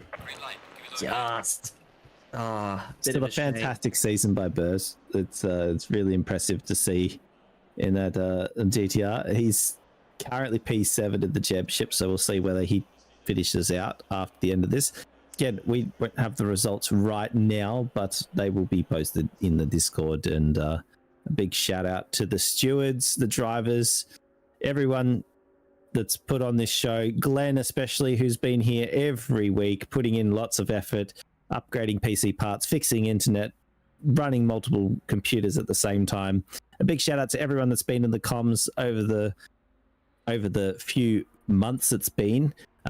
Big shout out to you, Daniel and Brad, for doing this final round with me. Big and last biggest shout out for Australian Motorsport for entrusting Octane Online Racing with this awesome series. I hope they're impressed with the series. I was definitely impressed. It is the best motorsport online that I have seen at all. E-Series Motorsport, whatever you want to call it. It was pure racing with the best drivers in the country, really putting on a show.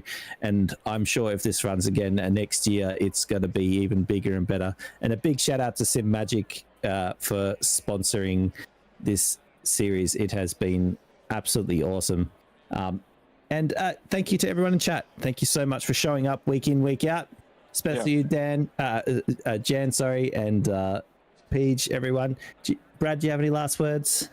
I just definitely agree everything that you've said there, Justin, mate. It's been hats off to the drivers, hats off to the stewards, all the guys in the background, but also, it's a huge big thanks to all the guys that watch it live on YouTube and watch it back as well. Thanks for all the comms, all the chats and everything that's going in there. Skirny, thanks for coming in the last couple of rounds as well, and Glenn, thanks for getting everything up on the screens. This has been such a fantastic round.